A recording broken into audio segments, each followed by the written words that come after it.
in them? What do you think you've learned? Absolutely nothing. Well, I've tried to learn, but I'll calculate not a lot, really. I've learned that you must treat people properly, and that you must proceed in a certain way, and you must try and have a vibe of how to sort of enjoy situations. So I've learned just to, don't get miserable or fight the misery with some intelligence. This is like the most difficult area of the whole malarkey, really. It's how to turn something around when it's going. And it's not something that you can learn by well, as far as I know, I can see, it's something that comes to you with a bit of luck and a bit of instinct, yeah? But therefore, it's not something you can ever bank on. I'm not smart enough to figure out what the hell it is or how it works at all, That's why I treat it like voodoo, voodoo, voodoo, voodoo, voodoo. I do find I still have a talent to stir up a little bit of confusion, yeah? But I'll do what I can to create as much chaos as I possibly can. But my chaos is always well-natured, or has a positive goal at the end of. When I start causing chaos in a situation, it's because the situation really needed to be changed, for example, or something is going to happen that I thought would be a good idea. And 9 times out of 10, I'm on it, I must say. Hopefully, that hasn't unjinxed. That hasn't unjinxed. That hasn't unjinxed. That hasn't unjinxed. That hasn't unjinxed.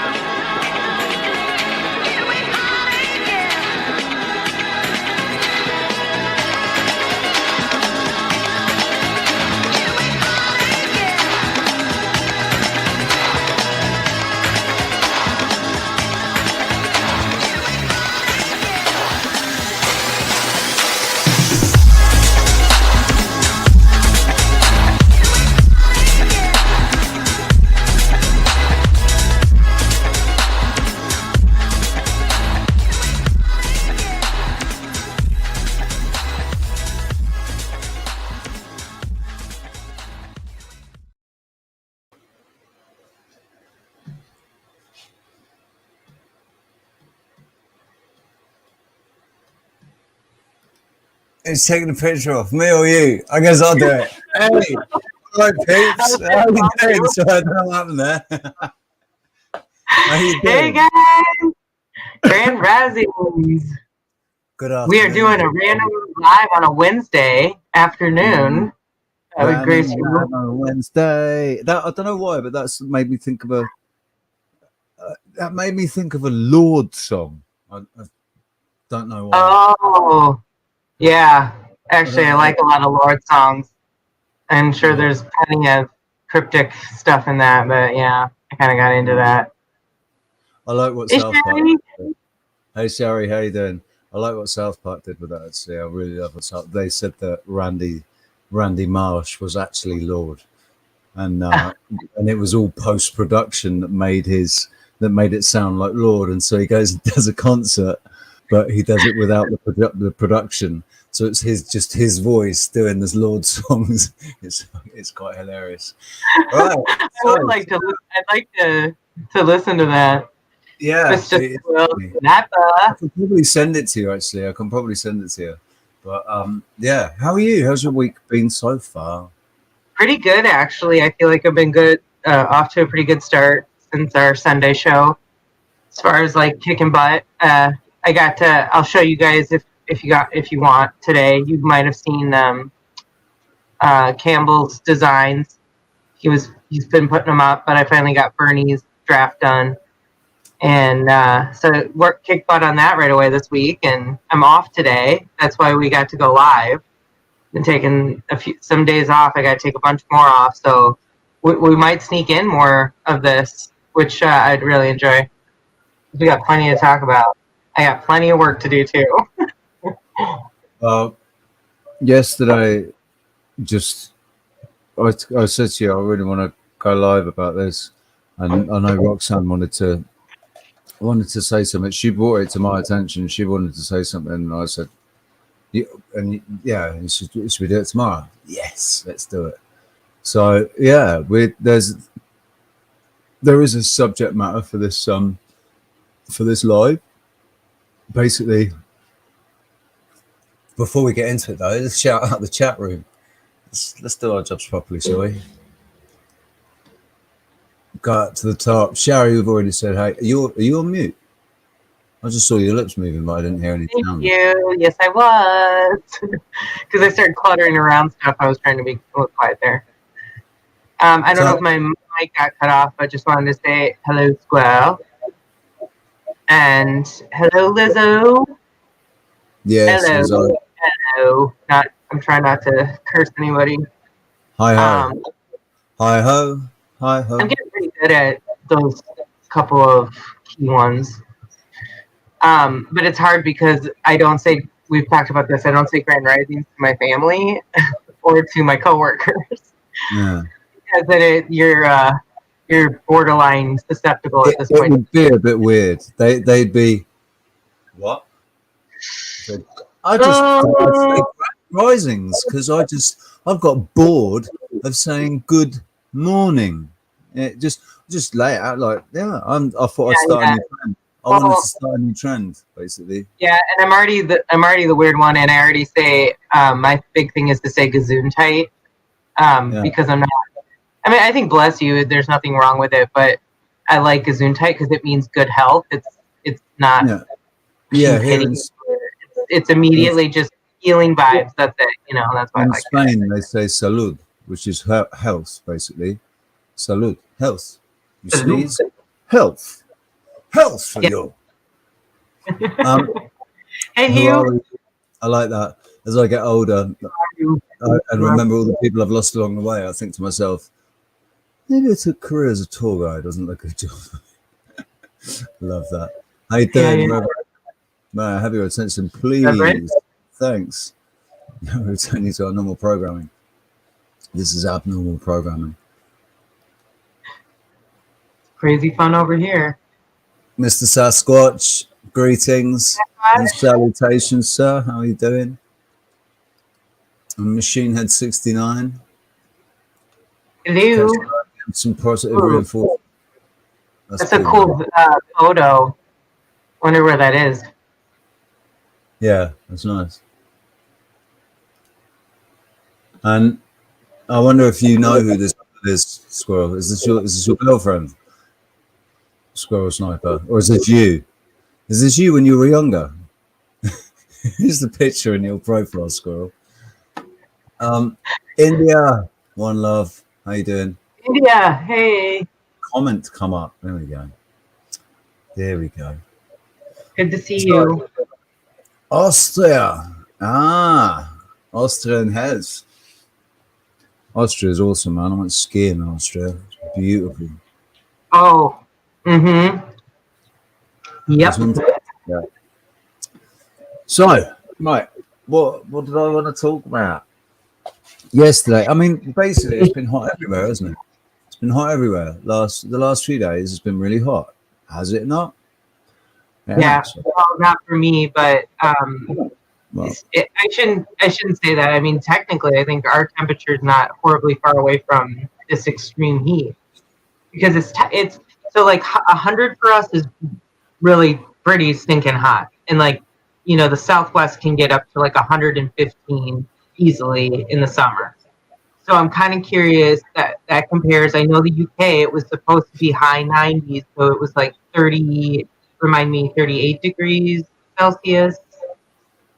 40 degrees is 104 degrees Fahrenheit. I know that much. 40 degrees is 104 degrees Fahrenheit.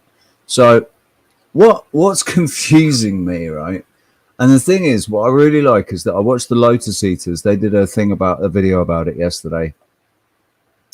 And I don't know what his name is, but one of the hosts was saying, I remember going on holiday in the 90s, going to Spain and it being hotter in Spain, it being over 40 degrees in Spain, and it wasn't particularly comfortable, but it wasn't life-threatening. And I mean, this is what's really getting me. Yeah. They're saying these warnings about 37 degrees. I wonder how many people are sat there getting all worried and scared about 37 degrees whilst planning their holiday in southern Spain where it's going to be 42 degrees. You know? Like, I want to get away from England because the weather's so shit. I want to go somewhere really hot. And it gets really hot in England and they chuck out. I just don't understand why, you know, other than I do understand. I understand. I understand. This is the next page in the ridiculousness playbook to wake people up, really. Like, this is all part of the theatre, and we all think that it's to do us in. Everybody thinks that this theatre is to do us in, and they're all focused on this doom and when in actual fact, it's getting this crazy just to make people wake up. Because it never needed to get this crazy, except it did because everybody was so asleep. So many people are so deeply programmed. Like true souls that are deeply programmed and have bought into the system or got trapped into the system. And it's going to take this to actually wake them up, basically. But somebody, which I mean, I think it was actually something Rox posted. It was saying something about us, like continually saying, like, well, they got to wake up. And I mean, it's going to happen because it's going to, and it might not be until things get really rough. But obviously, like, there's going to be a breaking point where it's just like over the top ridiculous. Or because I can't see like the new world, new brave world type scenario happening successfully. And if it does, then it's going to be like small, like chunks, like or maybe bigger cities, but it'll only be in those areas. Because I'm not getting the vibe that people want that. I don't think that's what's going to happen. But it's so unpredictable right now anyway, so it's like hard to even want to talk about what's going to happen. Go ahead and show it your next. I think what's happening now has happened before. I think this probably happened last time. There was some sort of a reset where basically the people that wanted in on the game moved into the cities and the people that didn't moved out to the countryside. And right, you know, like all these Native American Indians that were there when the Europeans went over and basically stole the land. Yeah. What if they were the remnants of the people that had rejected the over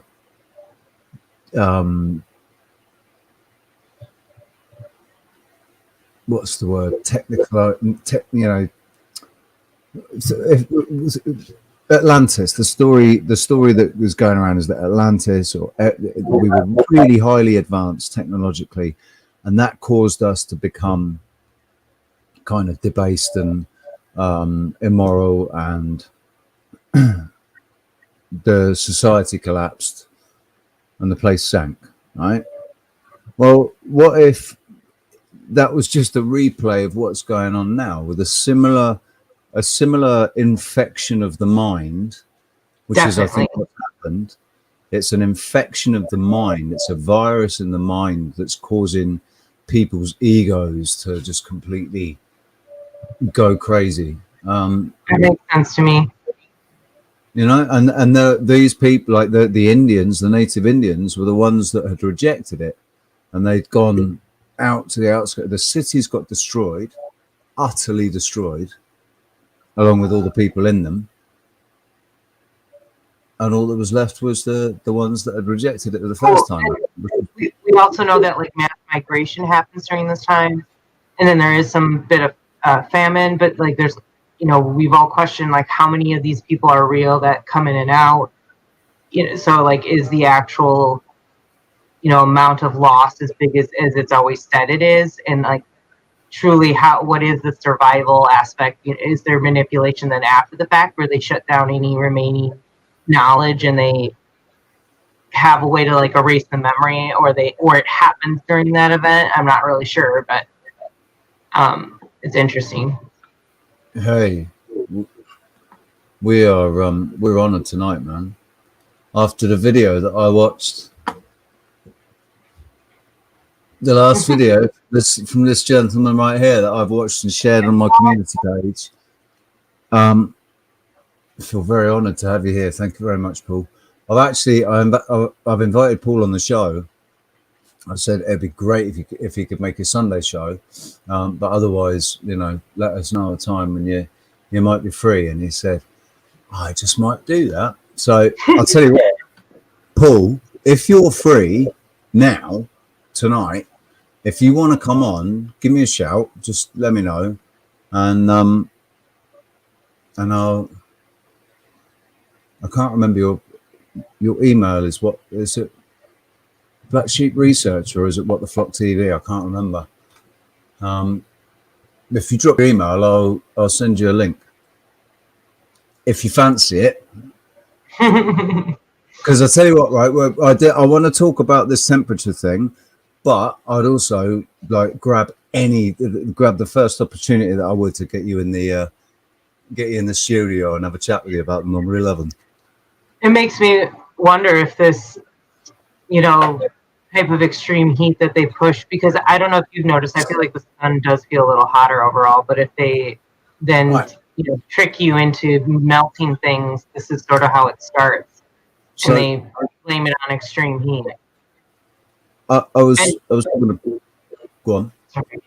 Real quick, I just wanted to say hi to Nat and Penny. Hey, Knife. How you doing, mate? It's Canito, not Carlito. But Carlito as well. No, he's not Italian. He's not a member of the mafia. He's not mafioso, although he thinks he is. But no, it's Canito. And I've shortened it. I just call him Nito now because he's neat. He's a neat little dog. He's like Nito. Yo, Nito. Love it. Yeah, I love it. Hey, Jolly Man. Oh, what a pumpkin. He's just out and then this lad. Yeah. Elfie Poo. The cat's not with us right now, but yeah. Ruby, King Ruby. Oh, no worries, mate. No worries. He says he'll come on soon, but he just can't tonight. No problem at all, sir. No problem. No worries. Yes. We don't mean to be too pressure-ish. Yeah, absolutely not. So, welcome to everybody, basically. Vividness, how you doing? Just seen you there. Just want to make sure I welcome everyone in. 8 minutes behind. Don't worry about that. Don't worry about that. Just I know. To the line. All right. Yeah, we haven't said anything of any particular value yet. Just talking about basically this unprecedented warmth, man. It's crazy. So should we watch this? Yeah. I'm gonna have to mute, I think.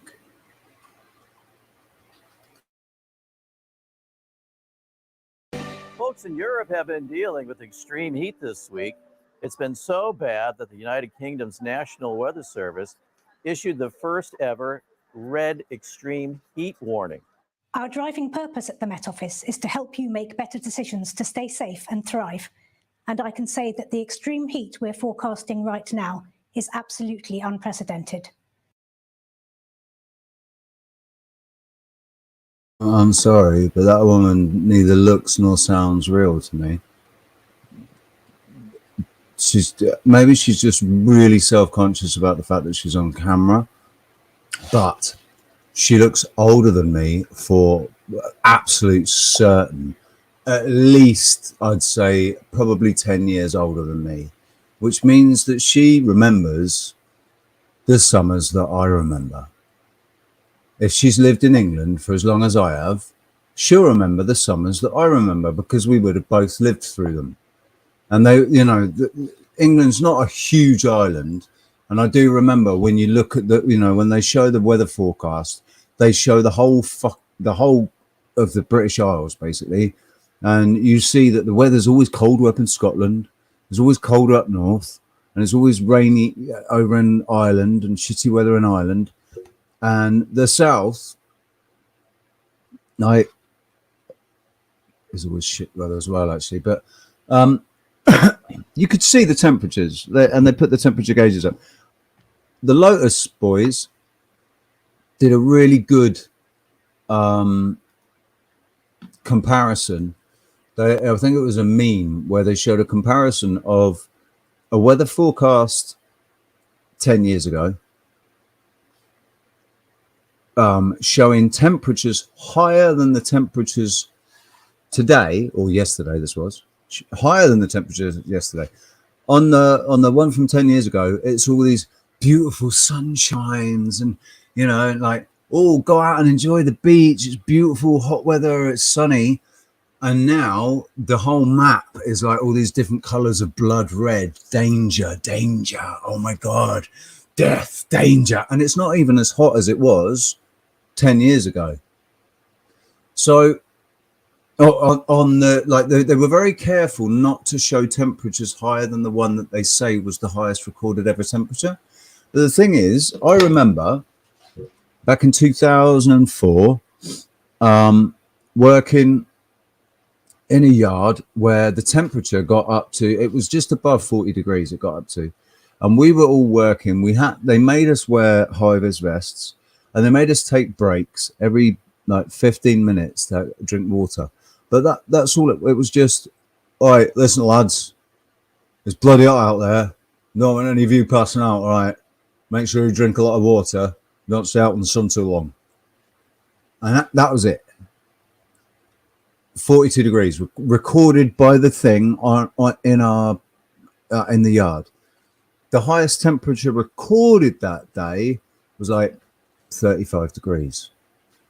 But we're like, yeah, well, it was 35 degrees there in London on the roof where they measured the temperature. But here in the yard in Eastleigh, it was 42 degrees.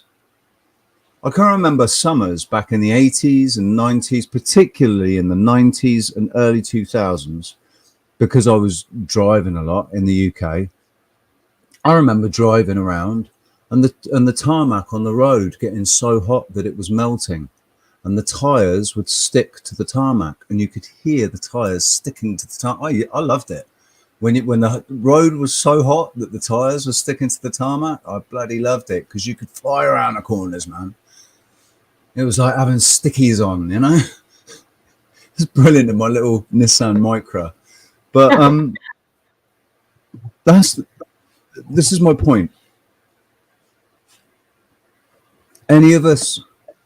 Certainly any of us over 40, definitely any of us over 30 really, is going to remember weather hotter than it's been. As far as the temperatures recorded. But it could be argued that it feels a lot hotter. And this is what me and Rox were saying. I was saying, like, it's weird because like 25 degrees now feels like 30 degrees 10 years ago. Yeah. And we were wondering if that's because of particulates in the air, they're spraying. If barium, strontium, lithium, they're all heavy metals. Yeah. And think about aluminium. What is hot? What's heat? It's excessive molecules in the air, right? And cold is less. So that makes sense. Well, I mean, there's an argument that the sun is cold, and that the heat is caused by I don't know, like it's a reaction. It's like it's the reaction in the air, to the frequency or whatever that's coming off of the sun. But the sun is cold fusion. It's not hot. It's like ice cold. Who knows, eh? Who knows, man? One thing I am pretty certain of, though, is that it's not. What is it? 92 million miles away, or whatever it is, or Yeah, yeah. 1.3 million. I can't remember what it is. I used to know it off the top of my head. 93 million miles away, I think it is. Because I figured that's how they got to 93, because 9 plus 3 is 12, 1 plus 2 is 3, and the sun, if you calculate it by Pythagoras' theorem, use the Pythagorean method, it says that the sun is about 3,000 miles. So there's your 3. Yeah. From 93, 12, 1 plus 2 is 3. Because they are that, I figure that's how they work like that. They're twisted like that. Technically it's still the same answer. Yeah. Rado Brum. I don't know if I've pronounced that right. And is that Brum because you're from because you're a Brummie? You're from Birmingham.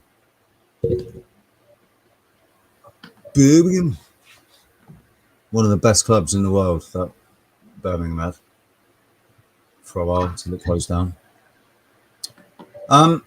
So the other thing, sorry, I'm sure. Yeah, I did. We haven't finished watching this. Let's finish watching this. We've seen when climate change has driven such unprecedented severe weather events all around the world, it can be difficult. Notice she says climate change. Decisions in these situations because nothing in their life experience has led them to know what to expect. Here in the UK, we're used to treating a hot spell as a chance to go and play in the sun. This is not that sort of weather. Our lifestyles and our infrastructure are not adapted to what is coming. Please treat the warnings we are putting out as seriously as you would a red or amber warning from us for stay out of the sun, keep your home cool, think about adjusting your plans for the warning. Really awkward. If you do, she's doing this weird thing where she was like smiling like randomly. Oh my God, it's completely this is an automaton. And I know she's in an air conditioning building, but it cracks me up that she's wearing a jacket in the middle of a heat wave. Come on. This isn't a she either. Sorry, you need to get the pronouns right. This is it. Oh, sorry. She prefers it. And I don't know, man. Her voice is incredibly irritating and creepy, and her expression is a little bit terrifying. She looks like she is a bit of a Kathy Bates kind of. She's got this Kathy Bates vibe to her, like she's just going to come over and cobble your legs. She doesn't want you to walk anywhere, so she's just going to come and break your legs for you. I'm not sure if Sarah can. I don't know if she can. I'll wait till she gets back. Oh, yes, right. Yes, I heard that. And yes. But you have to go out, wear a hat and sunscreen. If you have to go out, wear a hat and sunscreen. She looks like one of the witches from the Witches of Eastwick. That's what she looks like. She looks like a witch from the Witches of Eastwick. Actually, yeah. Don't leave people and animals in hot cars, and keep a particular lookout for your family and neighbours.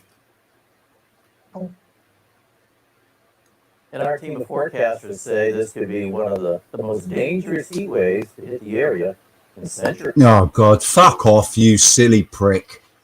I'm sorry. I'm fucking sorry, right? This is doing my nut. What's really, really doing my nut is reporters that aren't saying what needs to, like when Biden gives one of his stupid fucking answers, they don't just come straight back at him and say, why are you talking complete horse crap?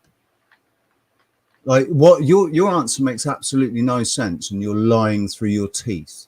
And these are all the instances, these are all the times, every single time that you've lied in the past. So tell us, please, why we've got to believe you now. You're full of shit, mate. All of you, every single one of you, you're all full of shit. So tell us why we should listen to anything that you're saying. That's what reporters should be doing right now.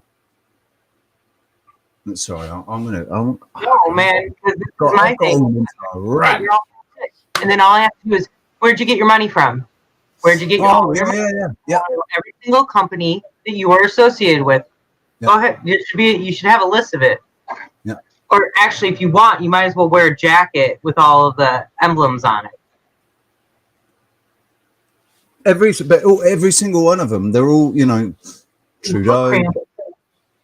Trudeau, Biden.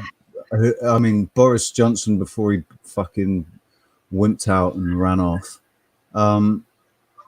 But Rishi Sunak, because it looks like he's going to bloody become. Oh my God, Sunak.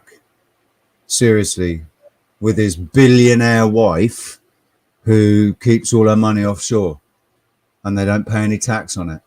And he's a multi-millionaire himself and keeps his funds offshore so that he doesn't have to pay tax on them. And people are actually going to consider letting this man run the country. Wow. So there we go. And that brings us back again, round, full circle. So it's a fucking theatre. It has to be. For this to be real, the only way I can see it being actually fucking real and actually allowing to occur is if it's a theatre designed to create a reaction. And the reaction is up to us. What that reaction is entirely up to us. Do you get me? Yep. I do. Because where's that? I'll tell you what. We'll watch a bit of. You have something else? I do, and I have that one. I'm trying to get it to recognize it, but I have a video about the fire. Not sure if anyone's heard about that. This is what I want to talk about. Well, that was kind of a cool fact. Stay hydrated. I'll see if I can find. You see how they did that overlay? I can do something for us. This is consensus in society or how they perceive it. Sorry. Say it again. Sorry. Sorry, I got excited because I'm looking at the way they did that overlay. Sorry, guys, real quick, just quick work thing. I can easily do that, and when we're in our normal chat, I can have two different types of overlay when we come over here and do our side view, and when we're like side by side, kind of like these guys. I can totally do that. Okay, just had to say that.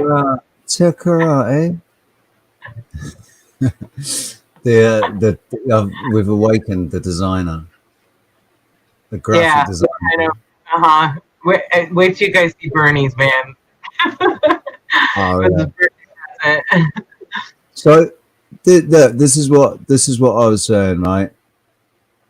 33 degrees, 35 degrees. And it's 33. We're 33 in the show right now. We're 33 minutes into the show right now. Oh, brilliant. That's kind of creepy. It's and 33 degrees in London, 35 degrees in London, right? The difference between the two is obvious. Like the one is all about fear and the other one is not. The other one's, wow, look, it's like the bloody Mediterranean here. And because I remember seeing weather forecasts like this one and just being so happy. Like, oh my God, at last. Because England is just one of the most beautiful countries on the entire earth when the weather's like this. When the weather's like this, it's just beautiful. Absolutely beautiful. It's one of my favorite places to be. It's just never like this. It's like this for 2 days of the year. And normally you end up having to work because it's on a weekday. It doesn't happen on a weekend. It will be like this, all right, when you're working right leading up to bank holiday, and then the bank holiday, it will rain. That's just England, man. But I think what they touch on with the Lotus Eaters and what other people are seeing and they're commenting on. And exactly what I'm saying is basically this is all just a precursor for climate change lockdowns. They're going to start trying to lock us down for climate change. This is it because it's the same people that were in charge. It's the people involved with SAGE, right? Who were the people that planned all the lockdowns and everything all in the UK.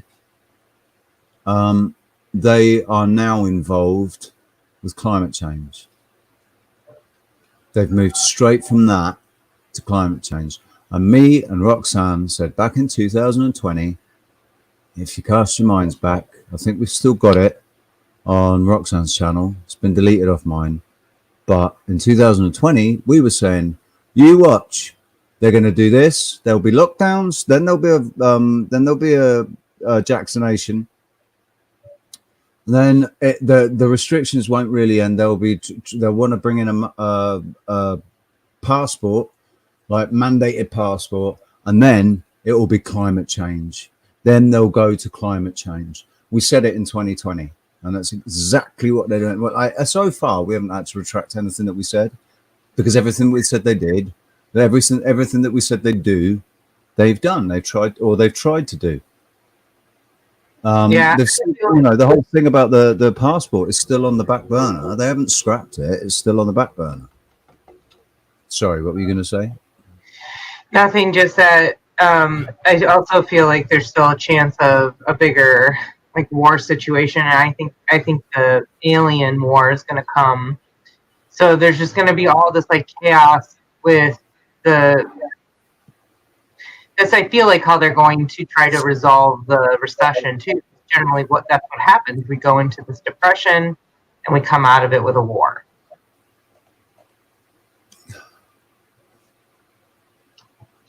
I don't know if that's going to work this time, right? Hold on a second. That's why I did this kind of. Did you notice that on here? WW3. Oh yeah, I did actually, yeah. Yeah. So dorky. Sorry. Anyway, so, yeah. What they're doing right now, right, with Crimea, and sending these long-range missiles over so that they can launch them into Crimea, and now you've got them posturing to each other, and you got Russia saying, "Whoa, that will be a doomsday event if you launch missiles into Crimea," because they consider it to be Russian annexed territory now. So that will be a doomsday event if you do that. There's all this posturing. There's this. Did you hear about the Ukrainian cargo plane that went down in Greece? No. Carrying arms, carrying munitions, stopping off in Saudi Arabia, stopping off basically near Yemen and near what's the other place where the Americans are fighting? Kosovo? No. Yemen and I can't remember, but en route to Bangladesh. A Ukrainian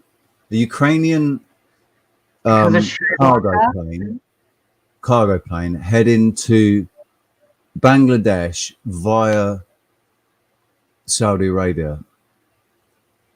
Because they're going to fight against their. They crashed, they caught fire over Greece and crashed in Greece, blew up, and then there was this white powder over everything, and the rescuers that all turned up to help people, there were 8 people killed, and the rescuers that turned up to help people were complaining of burning lips, that turned their lips had a burning sensation and then went numb, and they could see this white powder everywhere. And I was just thinking, it sounds like they all got maybe if their lips went numb, that sounds like cocaine, man. Yeah, I don't know about the burning, but it's just really strong stuff. much. But they wouldn't let anybody anywhere near it, apart from the sort of sanctioned rescuers. They wouldn't let anybody else near the site or to take pictures or anything. It was really protected, and it's just weird. A Ukrainian cargo vessel carrying munitions to Bangladesh via Saudi Arabia, and there was one other stop. They were doing 2 stops, but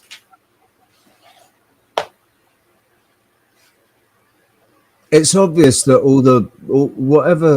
what I'm confused about is the first promise from Biden was 11 million. Then he promised 33 million. Then he promised 44 billion. Yeah, not million, billion. 11 billion, 33 billion, then 44 billion. Now, each time was it he sent 11 billion, the first payment. Oi, oi, Paul, what the flock TV, 11 billion was the first payment. Then an extra 33 billion on top, or is it that the bill was being revised each time, so what wasn't a promise of 11 billion became a promise of 14 billion, or was it basically 88 billion up to that point? 11, 33, and 44 is 88 billion. So how much has actually been sent? And the thing is, but they've got no trackers on any of it, and the army's still complaining about not being. They still need arms. They still need it. What's interesting is that I just watched How I Found This Video about the fire in UK. They were showing footage of cops in Delaware coming up to someone's house with information about how many guns they had and requesting to see them they didn't have a warrant. They were taking inventory of what people had. So think about this, like, we're asking to collect all our arms, yet we're shipping them literally overseas, and we already have been. So it's like we're trying to get even. It's confiscating AR-15s and sending brand new ones out to the Ukraine. It's brilliant. But I mean, the thing is, it's obvious to me what's going on. It's just a massive money laundering market, because they've had their purse strings have been basically. They show us how this works in the movies. They've shown several movies, like you've seen. Thank You for Not Smoking. It's one of the best ones to show you the corruption. Have you seen that one? It's really good. It's like I feel like we have talked about this. Still hear you. 1 second. Oh. No problem. If you guys have seen it, it's the one. It's alcohol, guns, and who's the other one? Who's the star? It's all the big sales ones, and it's all like they're all, it's three people, and they always meet together. Oh, cigarettes, and that's the main character. That's he sells cigarettes, and they're like, or not. He doesn't sell. It's like it's a bigger thing. That like they're all a part of the deals, and they get into the big corruption, and like these guys are just eating steaks and drinking whiskey, talking to each other about this, like sitting around at dinner, and they get together all the time. It's a really good movie because but there was that movie on the gun sales with McConaughey, and that was like very exposing. So it's like it's a big mafia, like you said. It's just a big that's the other thing. Cooling system. That's the other thing, is that apparently the company that owns the plane, or the owner of the cargo, or whatever it was, that the company that owned the cargo that was being shipped, is owned by a sanctioned arms dealer, sanctioned by the US. But the company that he's registered to is still trading with the US. And like last year, or 2021, they did however many $100 billion worth of, with however many 100 tons of small ammunitions. And it was a shooting company or like I don't know, some firearms company or something that was ordering it from this. It wasn't the administration doing the business.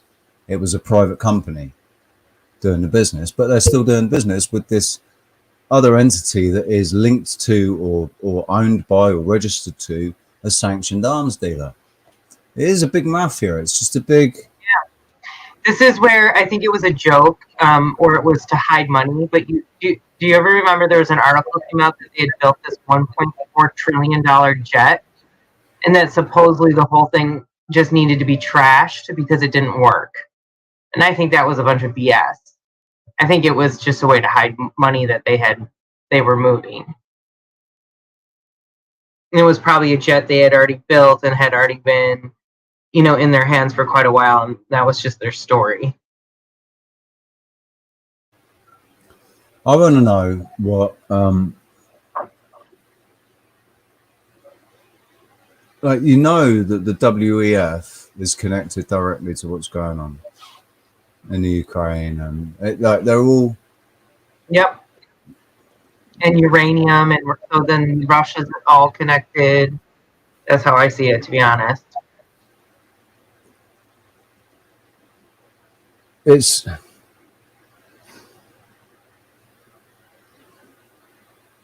I don't know, man. It's infuriating. It's absolutely infuriating listening to the shit that I'm hearing. Well, and it's like, how are you supposed to know what works and what doesn't, or what's right and what's not? Sometimes, like, it is very hard to decipher, especially right now, what's a distraction and what's not. It's almost at this point, everything's a distraction. Try to find the story that's not coming out. That's how I feel. I feel like everything's just. I think the problem is this fear that if we look away, something's going to happen. Yeah. If we take our eye off the ball, something's going to happen and swoop in and take us off guard. That's what's going through my head. Like analyzing myself all the time, and it's like, maybe that's what it is. Maybe that I've just got this worry that whatever, that if I go and put all my focus and energy into that, I take my eye off of that, and that's going to keep going the way it is, and then they're going to come in and take all of that away. What were your thoughts in the chat room about that?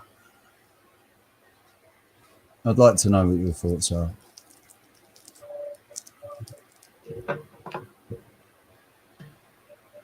Peach pits, what? Just having a look through these comments.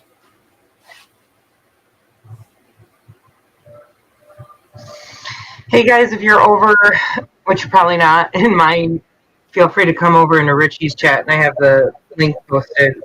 I don't think anybody is anymore. I've got both open.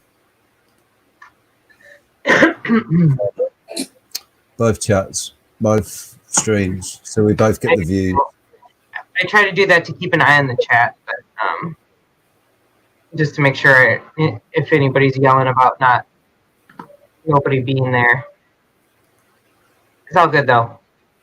Because it's been much of a problem, so we're good. This video about this Centaurus, Paul, I didn't even know about that. Right, I didn't even know that they called a new variant. For God's sake, man! Do you know what's really pissing me off is that there's not one doctor, not one virologist, not one scientist that has stood up and said, isn't it strange? Every other virus that we've ever studied in our entire existence on this earth has only ever mutated into something slightly less dangerous but more contagious. That's what all the studies show in the past is mutations of the virus. They don't mutate into more dangerous viruses because the idea is to keep the host alive so that they stay alive in the host. Sorry, what did you say? No, and it's so interesting that it just constantly changes variation. It has nothing to do with your own personal self fighting against it at all, creating its own immunity, because that's what we have heard our entire life, has been taught to us our entire lives that our natural immunity is super important. So go eat dirt. No joke. Just like go outside and lick. I'm not even kidding you. Okay, maybe not at the ocean because of the radiation unless you got good detoxing, but just go lick a rock. Okay? Thanks. I'll be right back. Yeah. I mean, No, I'm listening. like I said, I remember, like I've said before, I remember my mum telling me when I was a kid and I had a cold and we were talking about what the cold was and why they could never find a cure for the common cold because it mutated all the time. It constantly mutated. So think about it. Why do you think they said the common cold no longer exists? Remember when they said that? I didn't actually no, I didn't. Well, I mean, I presume it was around the same time that they said that this other variant does exist. It was like the summer of 2020 when they're like, yep, COVID is it, and there's no more cold. They said the flu still existed, but they weren't tracking it either. You're just too busy. Well, I've got the testimony from the funeral director saying that in 2020, not a single person died of the flu. Oh, that's convenient.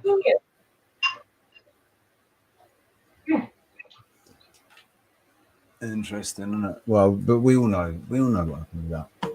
We all know what happened with that. We're going to have to be careful. Even Fauci just said it.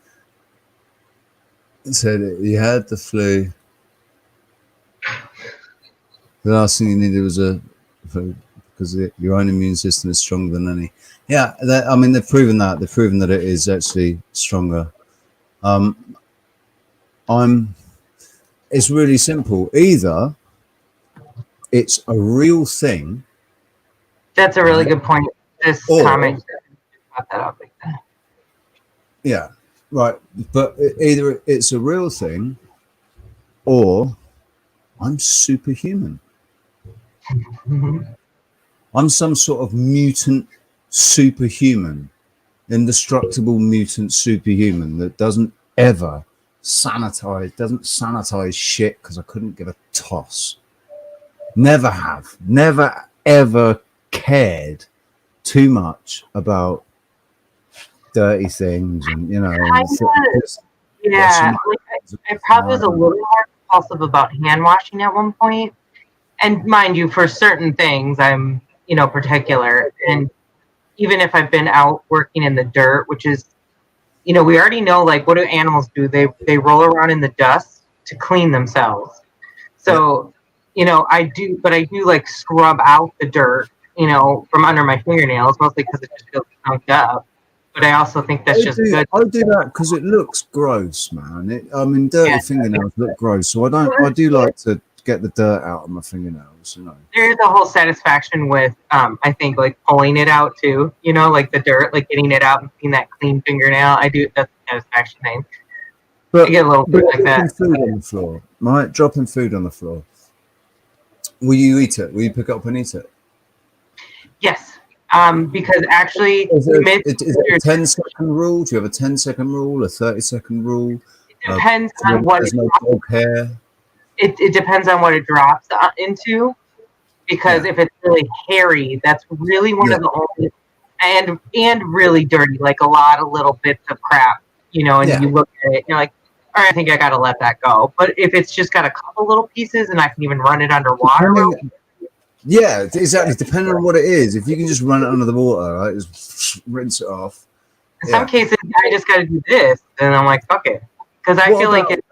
And I was a kid that played outside all day. We went to the bathroom outside. Not that I like pooped outside, but I didn't wash my hands. I ate dirt. I chewed on sticks. That was my life, and I do feel like because of that, even though I was heavily vaccinated as a child, I do feel like that has a lot to do with the reasons why I'm, I still have other things to help, but I have that connection with nature, and that really helps. I know. If I ran out of washing powder, which I did a few weeks ago, for washing up. But it's not that I ran out of it. It's that the other people in the hostel used it all up and didn't replace it. But so I just left it. I was like, okay, I don't care. And we've got no hot water. We've only got cold running water. So basically, I was just washing everything in cold running water. And I just thought, do you know what? I don't care. I actually don't care, because these porcelain plates, they're not, there's no texture in the plate. So as long as you just wipe everything, I got a scouring pad. I just scrubbed the plate and then rinsed it. And it's like, I don't believe in germs like that. I don't believe in that crap anymore. I don't think. Yep. There's really good episodes about germ theory. That's another good Alpha Vedic cover. They have a whole playlist on the germ theory concept about that it's overkill. And this is my belief too, that you need good bacteria. So it's good to expose yourself to these kind of things, because it all is about balance at the end of the day. So yeah. Anyway, still good to detox. Detox is important. I got detox in the day. I need to refresh really quick, Richie, because I keep trying to show my screen and it just will not pop up for me. Really obnoxious. Huh. And I have that here, and I'm gonna dip out really quick and dip right back in. Oh, okay. Okay. I'll see you guys in just 30 seconds. No worries. I'm gonna play this. Anyone that knows me knows that I'm gonna fucking hate doing this, but it's got to be done, isn't it? If I'm gonna be, taken seriously on YouTube and all that, this is what they do. I'm getting banned. I'm getting deleted. I'm getting shadow banned. I'm getting censored. So do me a favour and just subscribe to my channel. Give it a thumbs up, just to give it, that to YouTube and Google. For me, thank you.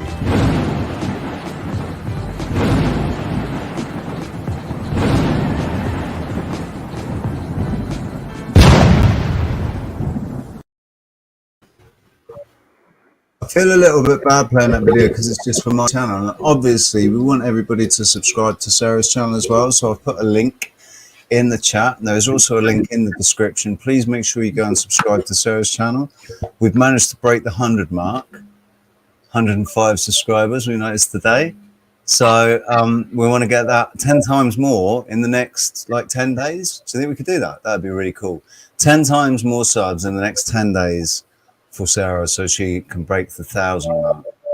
And obviously, yeah, and the same for me as well would be nice. But I don't have to have 10 times more, just 345. 345 more people subscribe to my channel. And you'll have 1,000? And I'll have 1,000. Well, really, it needs to be more. So, say 400 more people, and then, yeah. Because you want it to go over a bit more, because always when you get a big boost of subs, then it's suddenly you get a little retraction, you suddenly lose 20 or so. You break the 1,000, it's like, yeah, I've got 1,000, and then you look again and you go, no, 950 something. I remember they did a massive purge back when my channel was growing, and I'd got over 1,000 subs. They did this massive purge, and suddenly I only had 600 subs. I was under 1,000 subs. I was like, wow. This is the new. I wanted to show this because we were just talking about, some of our efforts, and it's not about subscribers to me. It's about, again, connections. And if we can connect with people that want to potentially ask me for their services. I am still figuring out pricing, but I can tell you right now from the research I've been doing on what an average graphic designer makes, because I don't have technical,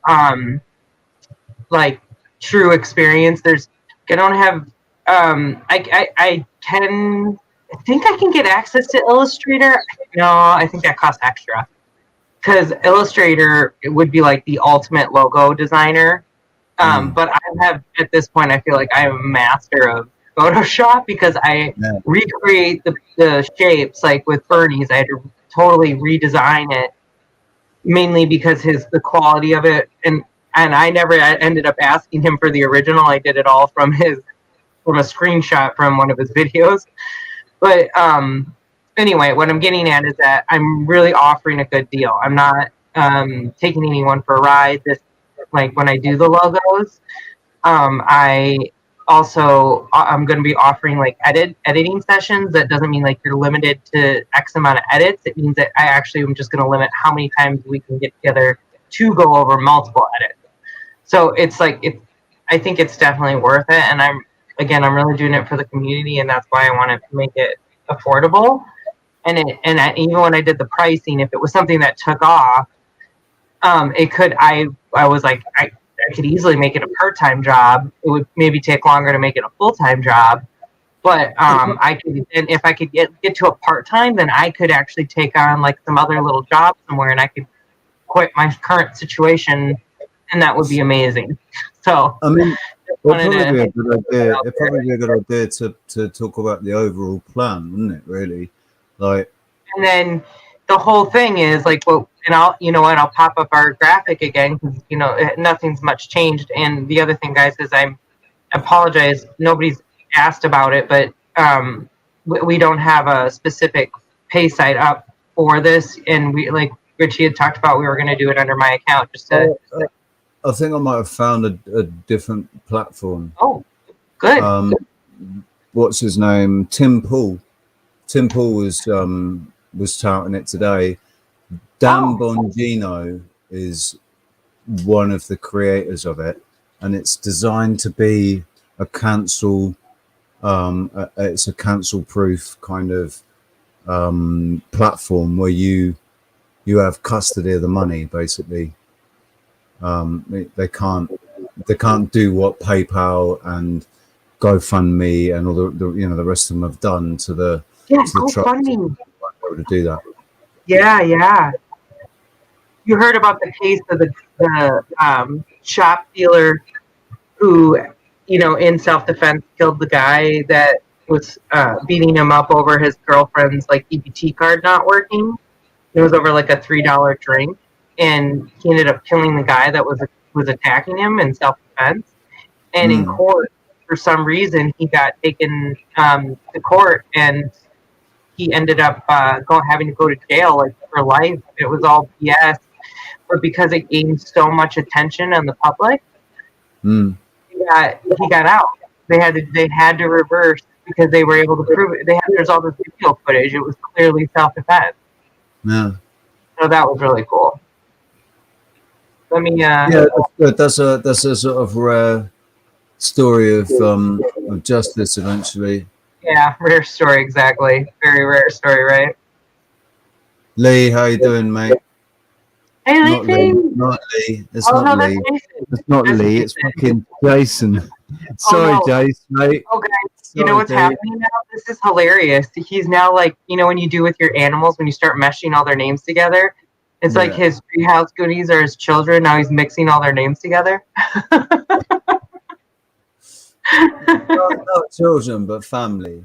Although I did say that I was saying it's like they are. It's like they are, not that they are. Yeah, my paternal feelings over the group are just are more of a protective nature. Not that I feel like I'm everybody's dad or something. Do you know what I mean? Like, yeah. It's a protective thing more than anything else. But yeah, I was trying to pull this graph up. Sorry, it was acting weird. So what I was talking about, the overall, the end game is what we want to do is give back. What I want to do, what both of us, what all of us really want to do is give something to the community that makes the community stronger and empowers the community, empowers the people, and just makes us stronger so that we can live, basically, so we can live and be the best versions of ourselves that we can be. And with everything that's going on, I had the idea of the Magic Tree House being a healing retreat where people go to get reconnected, to get over emotional issues, grief, anxiety, depression, drug addiction, social anxiety, all all the issues that people are dealing with, and I think are going to be dealing with it at an even greater kind of en masse. Over the next 10 years, people are going to be really facing some really deep shit. I mean, they already are. They've got to be losing their minds. If you're a muggle, I don't know what I'd be doing if I didn't. Even though I don't know what's going on, but I've sort of got an idea of what's going on. I don't know what's going on, but it just still looks crazy. But it makes sense to me. The craziness makes sense to me. It's like, oh right, yeah, this is how they're going to do it. This is the only way that they can do it. But if you didn't know all that, and you're trying to make sense of what's going on, there's got to be some serious short-circuiting going on in people's brain wiring, hasn't there? Oh, sorry. Yes. I just had a moment there. And of course, you know what the whole problem's been? Not to change the story real quick, my sharing issue is because I'm using Firefox, and I need to just set up Chrome when we do this, because that's how it even tells you if you want to share audio. You know how I'm always having a hard time sharing the audio? Oh yeah, you're meant to use Chrome. Yeah, I wish it was that they would fix that, because Firefox is so common at this point. Firefox before. Well, I mean, I knew about Firefox because of Apple, basically. Firefox and Safari. Yeah, Safari. Firefox used to be really good for privacy. Yeah, Brave is the best for privacy now. I'm going to show you guys this. I couldn't get it to show on a black screen, so you have to see it.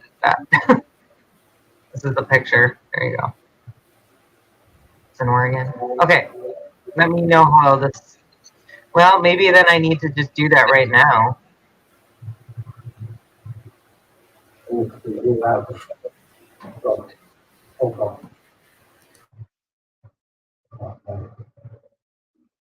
Cars, houses. That was the first houses we got to when we was here.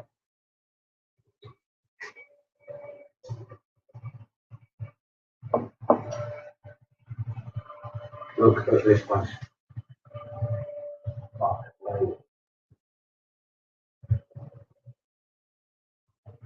Oh, little estates back down here. That's a great one. Like a fucking war zone. I see how the disabled guys are getting out. We got our distance on.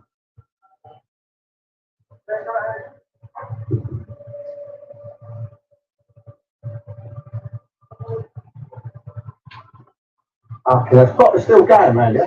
They just...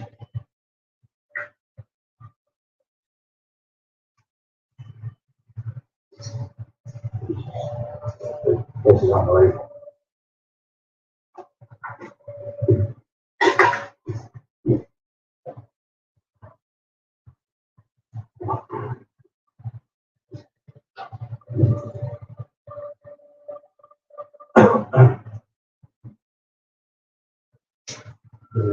Just here alone already. 23 houses.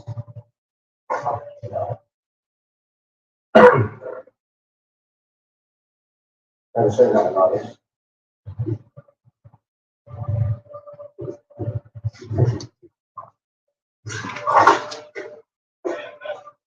Sorry? Wow.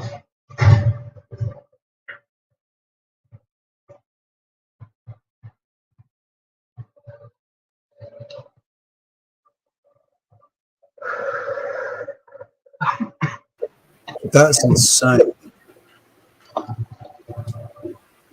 That's absolutely insane. Like I said, they're comparing that to like the fires that happened in Paradise, California, where you do aerial shots and there's trees that are barely touched all around, and it's like it just came in, and there's reports from people saying that they swear they saw like, you know, it sounds crazy, but like beams coming out of the sky. Yeah. Well, there's even photographs of it. They did actually catch. Who, yep, the radar proved that he actually has the screenshots showing the blips of that potential direct. Do you know where that was supposed to be? Because the only thing, right? The only thing, and I've never seen really. Dagenham, London.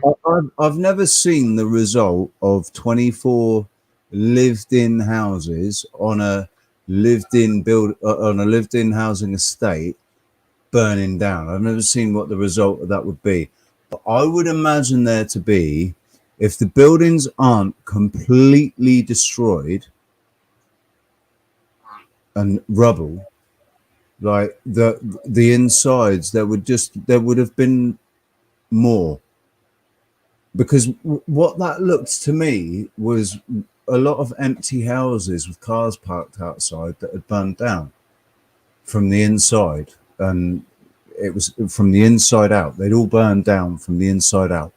That's what I was seeing too. You almost could see the charring from the inside out, right? There was there didn't seem to be any real path from one house to the next. You know, it's like it jumped over huge. And the other thing is, like, he was like the only guy walking around. Like, there weren't other people. Like, there was one other person. Like, yeah. Where were the people crying over their stuff? Yeah. Where were all the people? You know, literally, this all happened and been cleaned up the day before, and all the people, like, it's that the houses were still smoking. The houses were still smoking. So they wouldn't allow people in to collect their stuff. Everything's been. It's not that the houses weren't empty because they allowed everybody to go in and clear the stuff out. It's because they wouldn't have done that. So that means everything that was in the house was destroyed. So I'd expect to see more. I'd expect to see all the furniture and the beds and the floors falling in.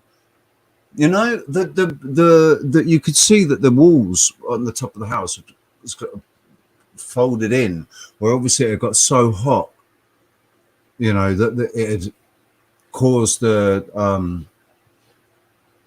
just caused it to lean over, basically. But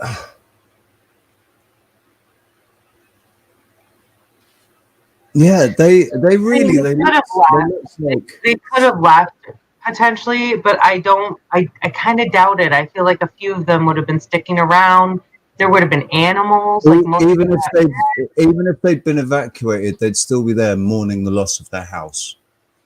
Yeah, and like, well, let's take it back. They might have all had to be taken to a shelter, and if they don't have vehicles, they may not have had a choice but to just get in a car and go, or a bus.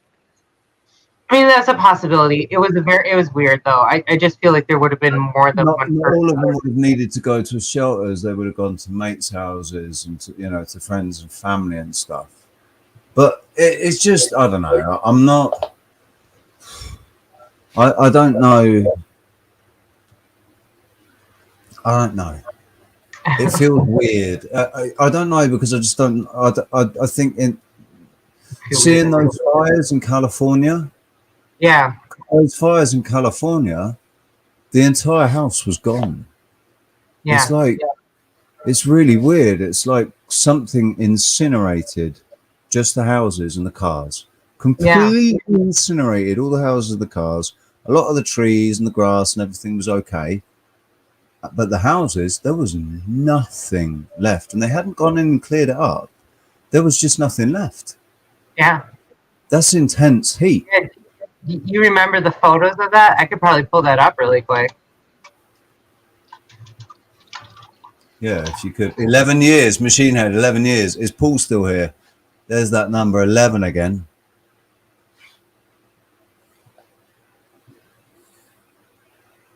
Yeah, this is the classic shot right here.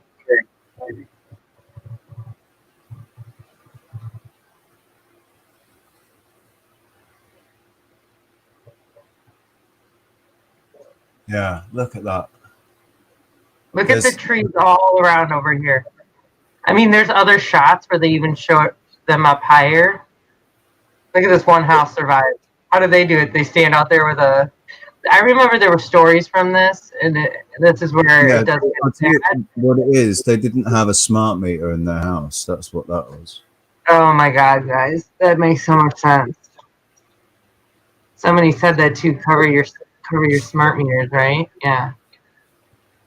Have them taken out. Here. Refute, like say, you don't bloody want them. Good point. And Kune. You know, the funny thing is, when you actually get down to business with the electric company will say to you that they don't actually own the electric. They're not supplying the electricity. They're just basically they're providing the wires that the electricity is traveling on. Yeah. But they don't own the electric that they're giving you. Yeah. Is Leafy here? I missed the cue. I just remembered this and I thought, we have one for M. The Goonie members, man. Those Goonies never say die. Right, so yeah, what we're saying, what we're getting at, what I'm getting at, is all they're doing is they're getting everybody ready. They're prepping everybody for climate change lockdown or something. You know, it's either going to be an actual lockdown or it's going to be they're just going to make it harder to drive cars, even harder than it is now.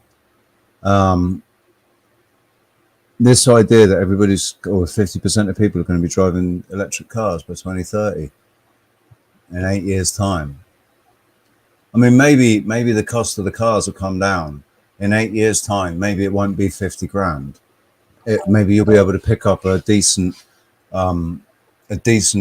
Tesla for 14 grand or something, you know. But I just don't think in 8 years' time that fiat currency is going to exist. So you won't be able to get you won't be able to get finance. Yeah. How are you going to buy it? Hey there, Pushkin. Oh, is Alex here? I hadn't thought where to. I just wonder where that name comes from, Pushkin Castle. It's a place, isn't it? That sounds so familiar. Or maybe it's a made-up place. It's the castle you want.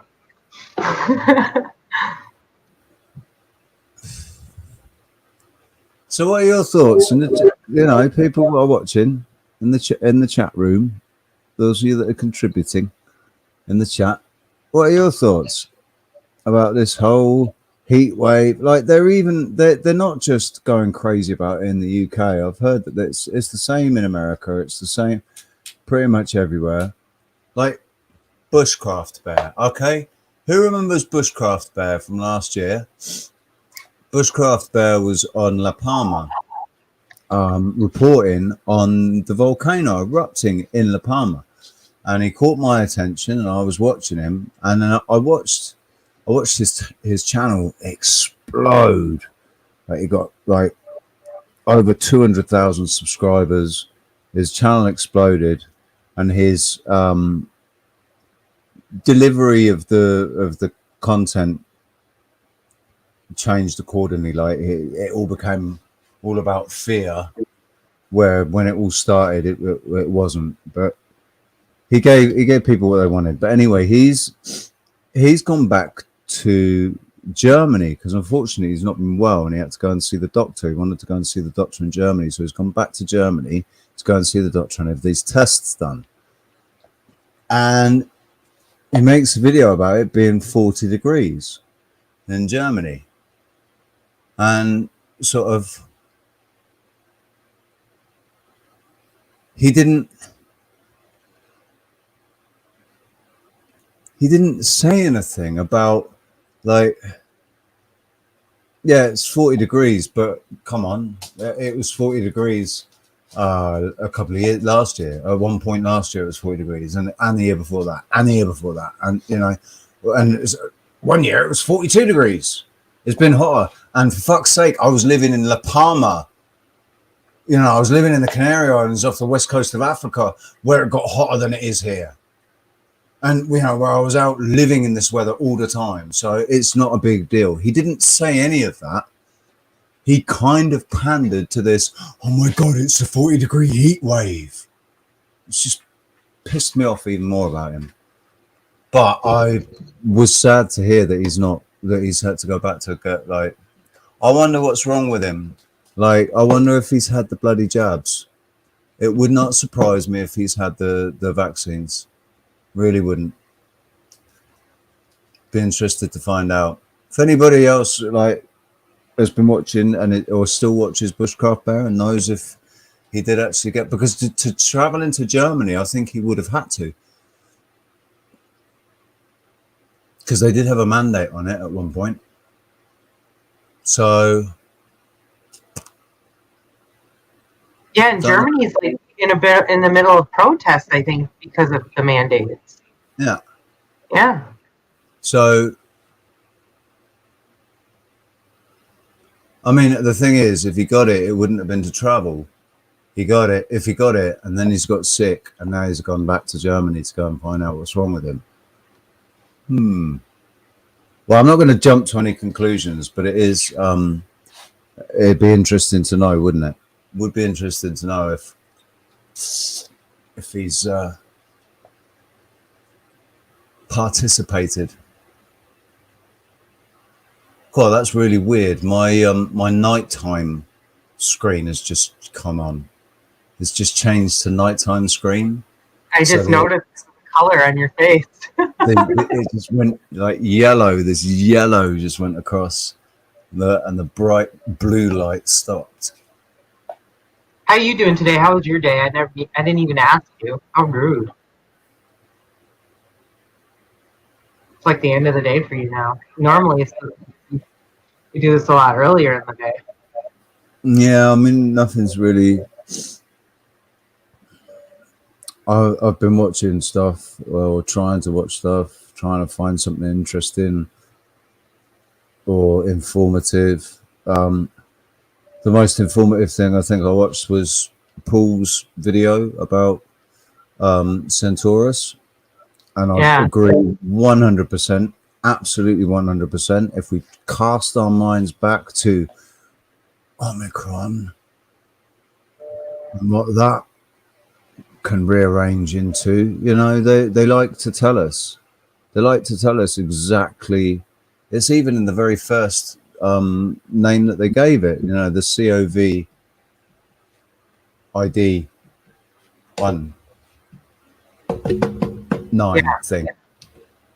That was telling us blatantly what that was. It was an ID tag.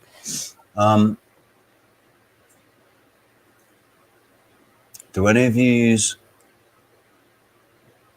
blue light filter glasses, like the ones that Awaken with JP endorses? I don't use them, but it's nice having this thing on the screen. It's noticeable and it changes, like your eyes relax a little bit. So I feel like I haven't let you speak very much, Sarah. Oh no, it's all good. I was just posting links.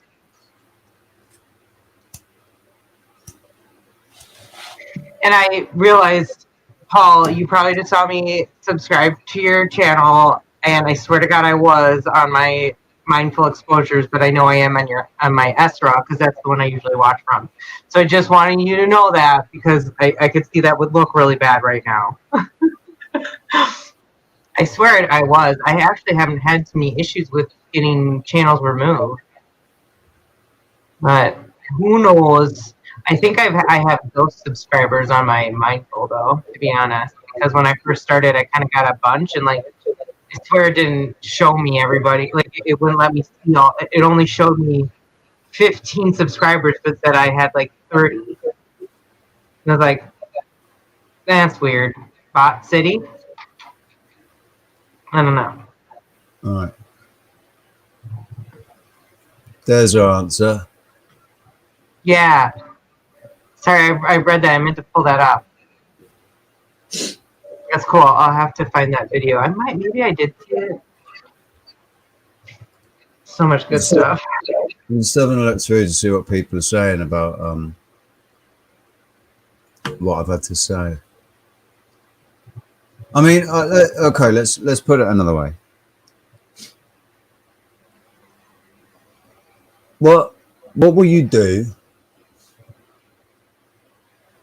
if they try to impose some form of a lockdown, be it doesn't have to be necessarily having to stay in, although I wouldn't rule that off the table because they did actually, that's one of the things that they've said. They said when everybody was locked down, the carbon emissions went right down. So that will be their excuse. But what if they limit transport, or you know, they limit, they put any sort of restrictions with the label of climate change to help fight climate change. We're just gonna flatten the curve. We're gonna flatten the curve for climate change. It's only going to take 2 weeks. But seriously, what would people's reactions be? What are we going to do? What? Yeah, but we're gonna hang on. Protesting did nothing last time. Yeah, I didn't say that, did I? Oh no, I thought you said we're going to jump up and down, but no. I guess I just took that as protesting. What would you do? What would you do if they started imposing some sort of? Oh, if it had to do with climate change, I would print out the Adam and Eve story, and I'd go. I'd start doing like grassroots, not protesting, but what do you want to call that? Because like I've done that, like where I stood on the corner of Wells Fargo. I closed my bank account and I went outside, and we had all these signs built, and it was all about the DAPL connection. And we went out with all these, like, you know, follow the money type signs.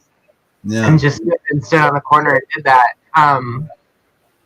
And so that's what I would do. And I've already been thinking about that. Then I kind of, like, because it was actually Trinity 4 that gave me the idea of doing the flyers. Because I feel like that actually could be very effective, especially if you did a really cool visual with it. And you all, like, I like his feeling, but I had this whole idea on doing follow the money ones where it's really good factual information, because I feel like that is the number one way we can get these people to wake up. And the best way we could do it is take red and blue and show how their donors are, you know, do like, you know how I showed you the Monsanto and the federal government thing? I should show everyone that. It's actually really cool. But we should do those with other companies, because there's like Merrick and the CDC has the same kind of thing. There's like these gross cyclical relationships that keep happening, where they go from the board of the CDC to the CEO of you know, Bayer or whoever. Yeah. And then like we were talking about, you know, with senators' sons and congressmen's sons going and becoming board members on energy companies in overseas, and you know, I mean, not just Hunter Biden. It's not just Hunter Biden. Yeah. There are others. There's more than one. That's the whole point of it. There's more than one. I can't remember the names, but this is incredible. This, you know. And this, by the way, guys, I got this graphic in 2017. That's when I started going heavy, and I was doing my own memes for another project, and it was like follow the money, wake up type information, and it was factual. And the thing is, people have screamed this so many times, and it's always said, but nobody really. It's like people really, not enough people are doing it. And certainly not the people that matter aren't doing it. And if they are, they're not telling anybody. But yeah, follow the money. Always just follow the money. You find that. Say again. I said exactly. Yeah. You find that actually it's the same people that are funding everything. You know, they're playing one side off against the other, and it's all going to come back to the same. I think personally, it's going to come back to the same bloodlines like that are all holding the purse strings. You know. Excuse me again, 1 second. Ah.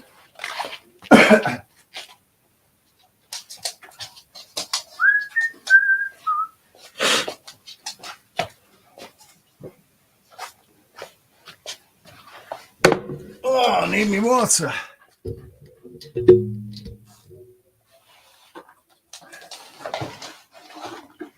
So, look at the comments. This was before Monsanto sold out. Monsanto, it's Monsanto Bayer, isn't it? Or Bayer Monsanto. You're muted. You're muted. Ah, maybe you're not talking to us. Yeah. Really good conversation. Wait, did you guys hear any of the stretching thing, or was I totally talking to myself? No, you were muted. That's it. Like you were muted, but I saw your lips moving. I thought, are you talking to us, or are you talking to my family? There you go. Never a dull moment with the Richie and whatever you want to call me show. That's why, by the way, I go by Esra. If anybody was curious about that, because it's a nickname. And actually, my whole life, it's funny that you guys all call me Sarah, because I'm actually not used to that. I'm used to people calling me by a nickname, so it's been throwing me off a little more. So yeah. Anyway. Hey, I was called Tricky for probably 10. Well, no, maybe not 10 years. At least 5 years. That's funny. Not okay. Tricky, just tricky. But we could do for our quick break. We could do this, and we could do this. Oh, there it goes. Yeah. Does that sound good? Hey guys. What? How long's the track? I don't know, but can you hear it? Yeah. Why can't I hear it? Hold on a second. Yeah, I can't hear it. Oh, what? Stand up full. That's so weird, but you can for sure hear it right now. I don't know if the people can hear it. Yeah, can you guys hear it? There should be music playing right now. Can you give me a 1 if you can hear it, and a 2 if you cannot? Come on, give me a 1. Can't talk. Okay. Oh yeah, it's the thing on the loop, isn't it? It's that one. Hold on 1 second. I'll be right there. Squirrel can't hear it. Gaffer can.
like a lot of people.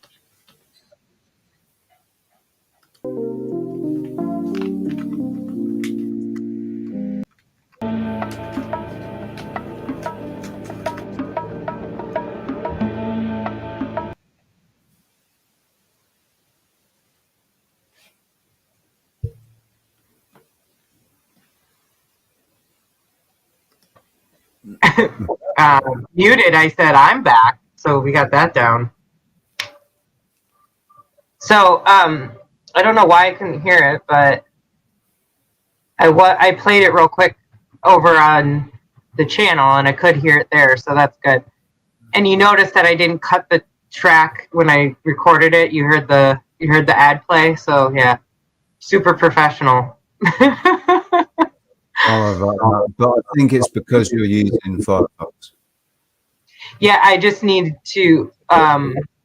That I couldn't hear. No, because I could hear it earlier when you and I were playing it. So it's just glitching, and it is probably because I'm using Firefox. So yeah. Anyway, that song, by the way, because I saw. What was the comment? It was it was Lizzo. So funny enough, this music. It's people. If you guys remember the band, the People Under the Stairs. That's the instrumental version of Acid Raindrops, which is all about Mary Jane. So very appropriate. I was trying to remember the lyrics to a song about Mary Jane then, but I can't remember any. The Tom Petty song. Cypress Hill. I love you, Mary Jane. That's the only bit I can say. I love you, Mary Jane. Yeah. So, yeah, come on, talk to us, chat room. Come on. Are you want to hop on? Are you okay with that? Let's put the pop it in the chat room. We've gone for a couple hours. It seems appropriate to open the floor a little bit. 1 hour and 40 minutes of basically me just waffling on about. This is fun. I'm glad we got to do an afternoon show, kind of switch up the timing for people too. Yeah. That's kind of how I saw that. And Sunday, you can kind of rely on us, or Saturday in the morning. I think we'll always end up doing that show in the morning, but it'll be either or on the day. Saturday, Sunday, yeah. Yeah. Yeah, it's been Sunday every time so far. Yeah. But to be honest, because you've got such a busy day on the Monday, haven't you? And it. Well, it's not a problem. It's just that my day goes so long on Sunday, ends up, because one way or another, I end up talking all day long. And their stream always lately just keeps going. And last time it was just like I didn't want to end it, and I think I told you this. I almost wanted to ask Callum to record afterwards because we ended up continuing our conversation, but it was such good stuff. I thought, oh my God, I can make a whole show out of this. So anyway,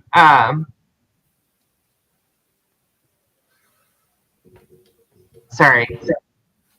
Distracted. Yep, reading this message. I was trying to figure out, is she saying I'm going to come on? I'm okay in less than, you're coming on in less than 5 minutes? No? He had you rolling. I can't read. I don't know what's wrong. Oh, that's good. I'm glad. Isn't Rich oh my God. So he actually, same thing. Like, admin stitches are okay in less than 5 minutes. This is unheard of. All right. Yeah, man. I wanted to talk to Emma because she's Embers. I don't know. what do you prefer? M. I like that. Emma, Embers. Yeah. Mad World. Just not afraid to be yourself. Oh my God. Sorry, I was watching her video and she cracked me up. The one thing I love about you, Em, is you own your potential or flaws, if you want to even call them that. And what I'm talking about is she ran into another infestation of ants. She's had a bit of an issue this summer, and she just went kind of ape on them and was sort of razzing. Yeah, I'm talking about you, razzing on herself about, because she was spraying something that she shouldn't have been inhaling. And by the way, vinegar, white vinegar and borax, natural, and they work so much better than some of those bug crap. Like I actually, and I've talked about this, but I've used that stuff in the past a ton and had so little luck, and then just nasty smells that lasted for forever. And then I ended up going the natural route, and it's like day and night. And like mint plants, like just get a mint plant in a pot. That will keep them away. They hate the smell. But keep in mind, if you plant mint, it's very invasive, so it spreads really quick. Just FYI, anyway. So, and I'm learning some newer. I'm gonna be doing some experimenting with some other stuff because I'm gonna be growing too. Well, we were talking though before that. Oh yeah, was that? Oh, so with M and the with the ants and everything.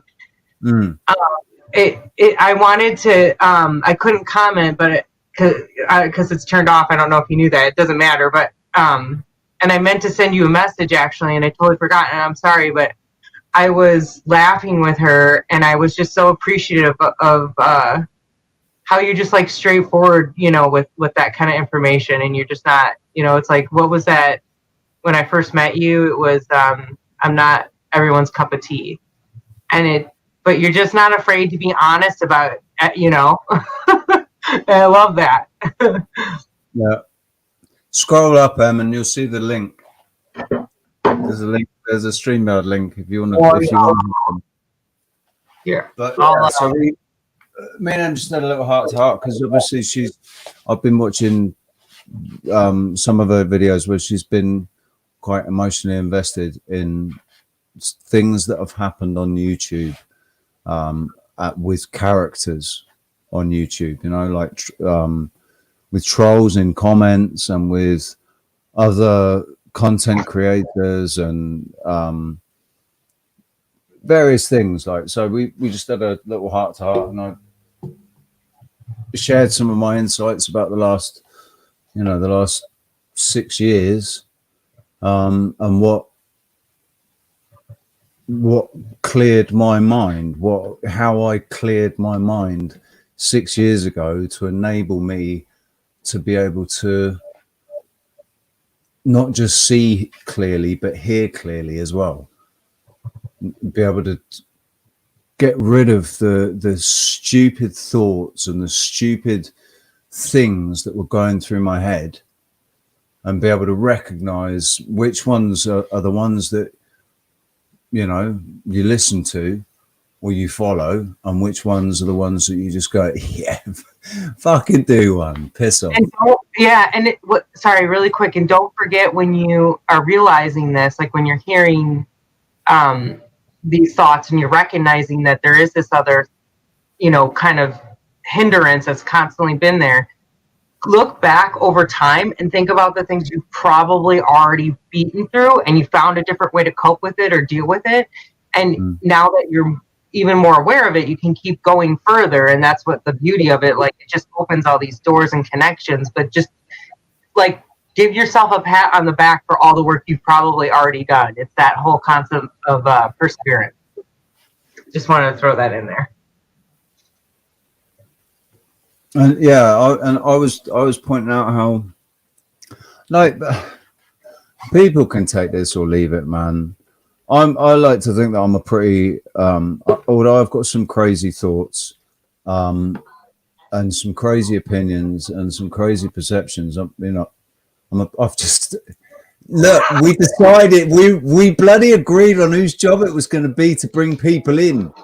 We agreed it was going to be my job to bring people in. That was my role, to bring people in, and also I'm meant to actually highlight comments. I'm meant to be highlighting comments, and your role is to bring up things in the background that we're talking about, and to go, Googling and stuff. That's meant to be your role. Hey, how you doing, babe? I am. Hi. My role is to have a meltdown about it all. Sorry, I just wanted to tell you I love your glasses. Thank you. They're the blue light filter glasses I was talking about. Hold on a minute. Oh, so Let me see if I can. they're not like, because the ones that Awaken with JP, the ones that he wears, they're like red. No, They've not. got like a red filter. Yeah, there's actually several different kinds. There's like ones with like a yellow or orange filter. Callum has ones like that. There's ones that are really obvious, but then there's ones where it's like M's wearing, because you can get them for natural glasses. You can get them with a coating.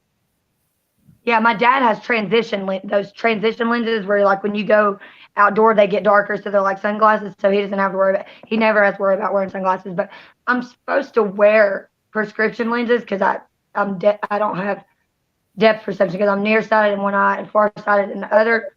So it's not good for me to drive. Speaking of, I really about rear-ended someone the other day because of this. Like, I mean, I don't know how I didn't rear-end them. And I'm still questioning whether or not I might have rear-ended them. And they just like were getting in the other lane as I noticed like everything was happening so fast. I kept going. Nobody followed me. So I'm assuming that I did. And there was no damage on the front end of my car. Then if you did, it would have been a tiny tap. So I kind of doubt you did, because if you were moving that fast, yes, you would have. It was one of those moments where I was like, oh, shit. Yeah. You're good, but I get that because, you know, I have really bad vision. I don't have quite the opposites, but I have a bad astigmatism and I have a double vision. I literally see, and I see sun rays. So nighttime, I don't love driving. I'm kind of like an old lady. Like, I'll avoid driving all day long. I get tired, you know. I don't know why. I think I don't like driving during the day just because I know that there's going to be more people on the road. And, I mean, people, me, don't always interact well. So I just try not to go outside if I know that I'm going to have to drive and I'm being a lot of traffic. I will make somebody else drive. In my last video, I honked the horn, and I'm not the driver, and I'm reaching over honking the horn. Are you a backseat driver with road rage? Yeah. And I have no validation because I don't technically have a driver's license. So in the grand scheme of things, my ass should not even be saying anything on the road. I should just shut up and mind my own business, get from A to B, and not get caught. But I can't. Well, if I mean, road races, I'm a man. Men were born to drive. I was born to drive. I was driving like from the age of 10. I was driving my auntie's, well, it's my uncle's BMW, like 5 Series BMW, driving it around a field. My auntie she'd take me out. She'd say, "Do you want to drive?" Yeah. Drive around the field, donutting in the field in this rear wheel drive 5 Series BMW, 540 it was. But yeah, I love driving, and I haven't had a car in 18 months, man. Christmas 2021. No, Christmas 2020. Christmas 2020 was when the guy that I was renting the car off came. Oh yeah. I remember that. It was like Christmas Eve. I did a Christmas Eve gig, and I finished the gig, went out, was like, "Where's the car?" And he came and got the car. I remember that. I thought it'd been Gruid, so I phoned him up and he said, "Yeah, I'll drop your stuff off tomorrow." Oh, I'll drop your stuff off over the weekend. He said, at where you work, I'll drop your stuff off. I've got the car. So I hadn't paid him. And he didn't drop your stuff off. He didn't, right? He didn't drop your stuff off. He did drop it off, but not straight away.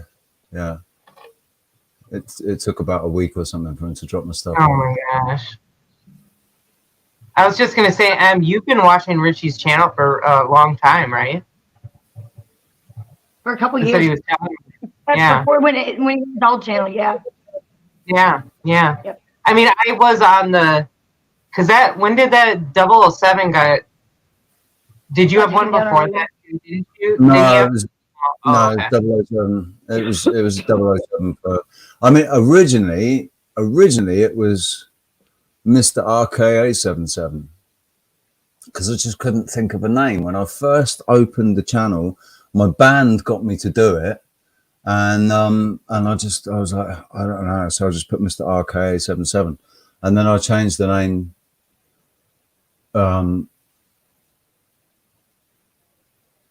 I think I only changed the name once to 007, but it might have been. I might have been called some guy for a He was little like bit. really woke Richie. It was really woke Richie. And then like right when I found your channel, then you switched it up and it was 007 because you're 007 on Instagram. But like I was really upset when that happened. I was really upset when his channel got taken down. Yeah, I actually uploaded a video so that he wouldn't get a strike. I uploaded the video to my channel because we didn't want him to get in trouble again. well, yeah. And I don't mind. There was a time when I would have got really upset about that because there was like 2,500 videos, and there were videos there that were in the private thing that were private videos for me that I was keeping. But I've just kind of gone, oh, fuck it, man. It's just fuck it. They're gone. Fuck it. There's no point. I'm going to download a copy of mine because I thought that never occurred to me until that happened to you, and I was like, oh my gosh, what if my channel was taken down? Because you don't have any more access to it at all, do you? Once they take it down, you can't even get to the video unless you have them saved somewhere else. Well, I got like 600 of them saved on my Odyssey channel because it was linked. So, but because I had less than 5,000 subs, they would only transfer 600 videos. They'd only copy 600 videos. So there was still I'm already halfway to 600. a lot. There was that all of the early work, all of the proof of. I mean, they'd already messed with the 2 moons videos and with the eclipse of the sun video. They already messed with the data they upload on that. But those videos are gone now. Like those, they might be. Like I keep telling people about your flat Earth video, and now I'm like, Emma, you dummy. It's gone. Yeah, I mean, Rich, I'm gonna be so mad for you for so long. I'm gonna be so mad. No, but that's kind of a good thing though, because I didn't want to take any more video. I was like, oh God, how many times am I going to take these shots? How many times am I going to take these videos? Because I've just got, I don't want my channel to be nothing but the same videos. It's just, oh look, we can see Gran Canaria and we can see El Hierro and we can see La Palma. It's good for multiple observations or something, but it's just boring for me to be filming that all the bloody time. Now it's like, oh, now I can make those videos again and maybe make them better this time. And but I haven't got any better equipment. That's the thing. I need to get a P900. I need a nice P900. I need lots of tools and toys, but that'll come with time.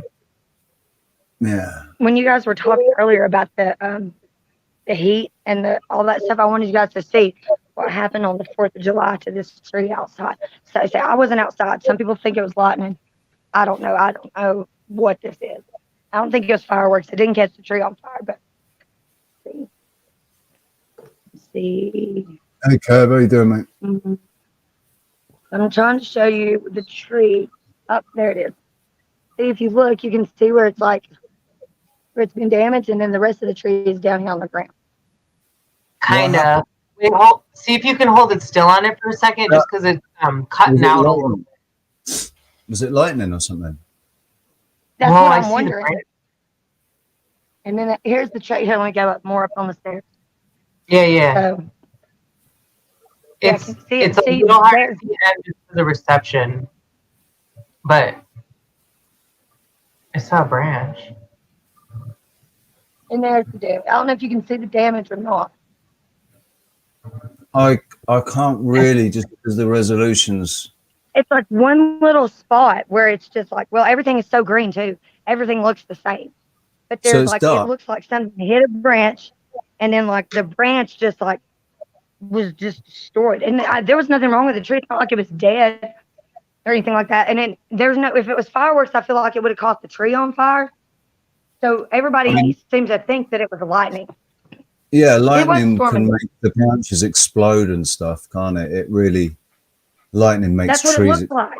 Splits them all the way down the middle. There's some crazy It's right where the branch is, and it looks like somebody like it hit the branch and then carved into the tree and chucked it out. Yeah. And I had my headphones on that night, so I just barely heard it, and I just thought somebody fell upstairs. And know what it was. So I woke up the next morning and was like, whoa. Wow. Yeah. Who was it that was saying their TV got hit the other day, got struck by lightning? Was that Jim Dillinger was saying yesterday? I think it was Jim Dillinger was saying yesterday that lightning hit the house or hit the TV aerial or something and surged through his TV,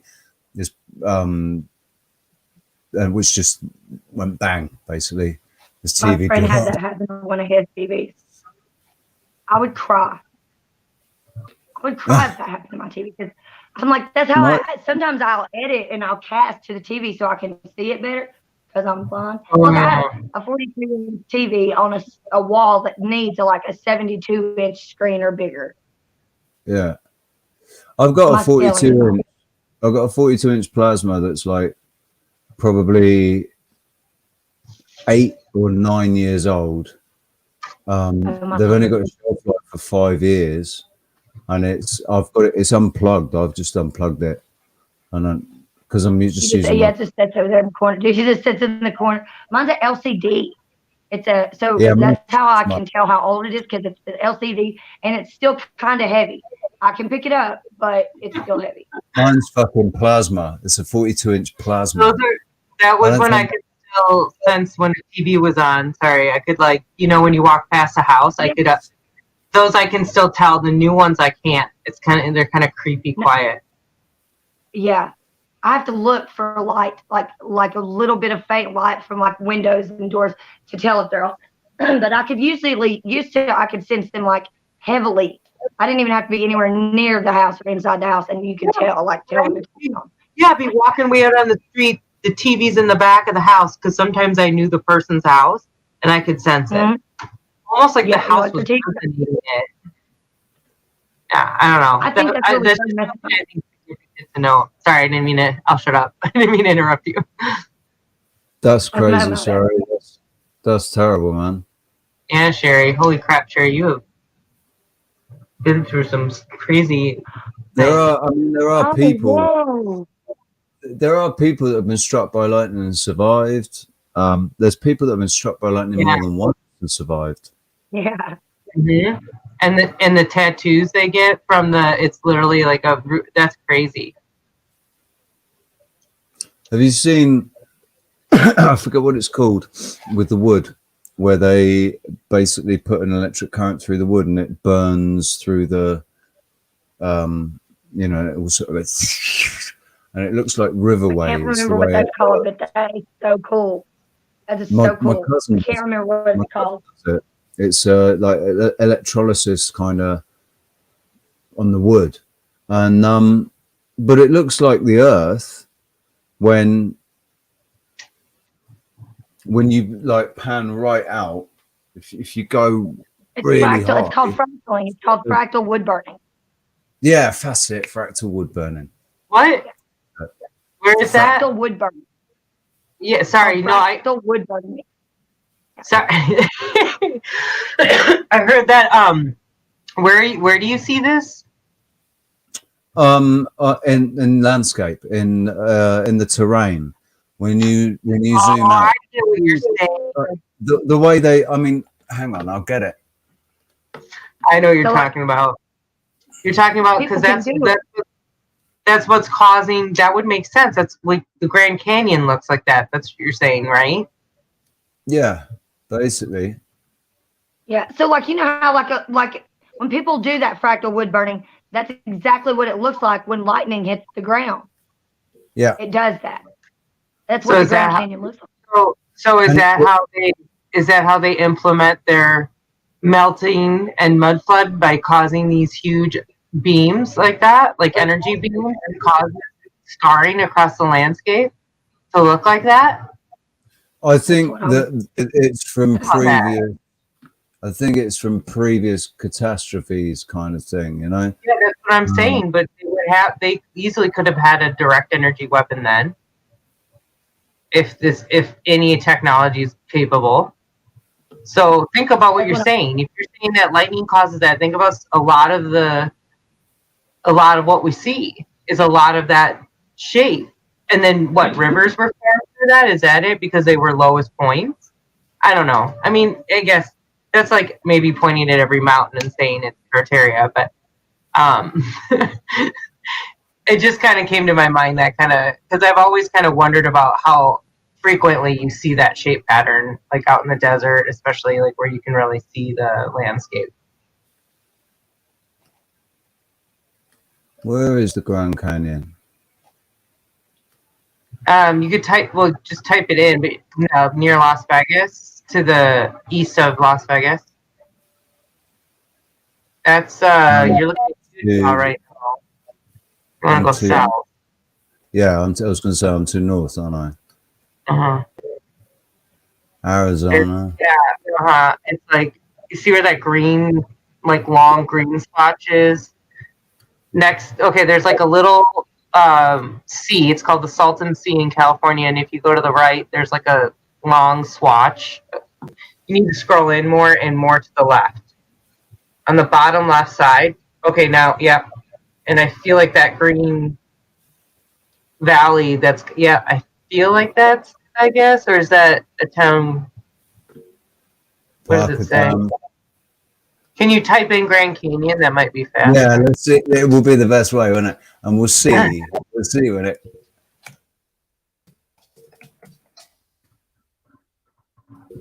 Yeah, it is Arizona. So. Yes, please. Are you telling me? You telling me you got a ticket? Because I will go in a heartbeat. It is like a bucket list, big time item. Patagonia too. Peru too. Yeah. Do that. I'd love to do that. Sure. That'd be amazing. I also want to go to Bosnia. I want to go to Bosnia. Yes. I would love to see that side of the world. Austria and yeah. But I'm talking about for as long as I can remember, I've always wanted to go to Australia. So secretly, you guys that are from Australia, you have no idea how much I just love you. Yep, and New Zealand. I had this weird obsession with albatross because I've always had this thing with birds, and like the bigger the bird, the more fascinated I was. So like I would always look up what the biggest was, and when I found out and was like watching the documentaries on the albatross, I was like, I want to go see those so bad. So like Australia and New Zealand have always been on my. And my friend did a backpacking trip. Sorry, my friend did a backpacking trip in Australia, and for a month, like out in the outback, and it was like they roughed it on purpose. And I weirdly wanted to do that after. I just thought that was so cool. He was like 18 when he did that too. He was so young, or it feels like that now. Go ahead and talk. I'm not that brave. I don't know what an albatross is. I know about the cassowaries that they have in Australia. Have you seen those? A cassowary? Pull up an image. What is a cassowary? It's a bird. It's huge, a huge bird in Australia. Oh, interesting. Okay, we have to find that. Have you now that we're talking about big birds, have you heard of isn't it called the stork eagle? The blue-billed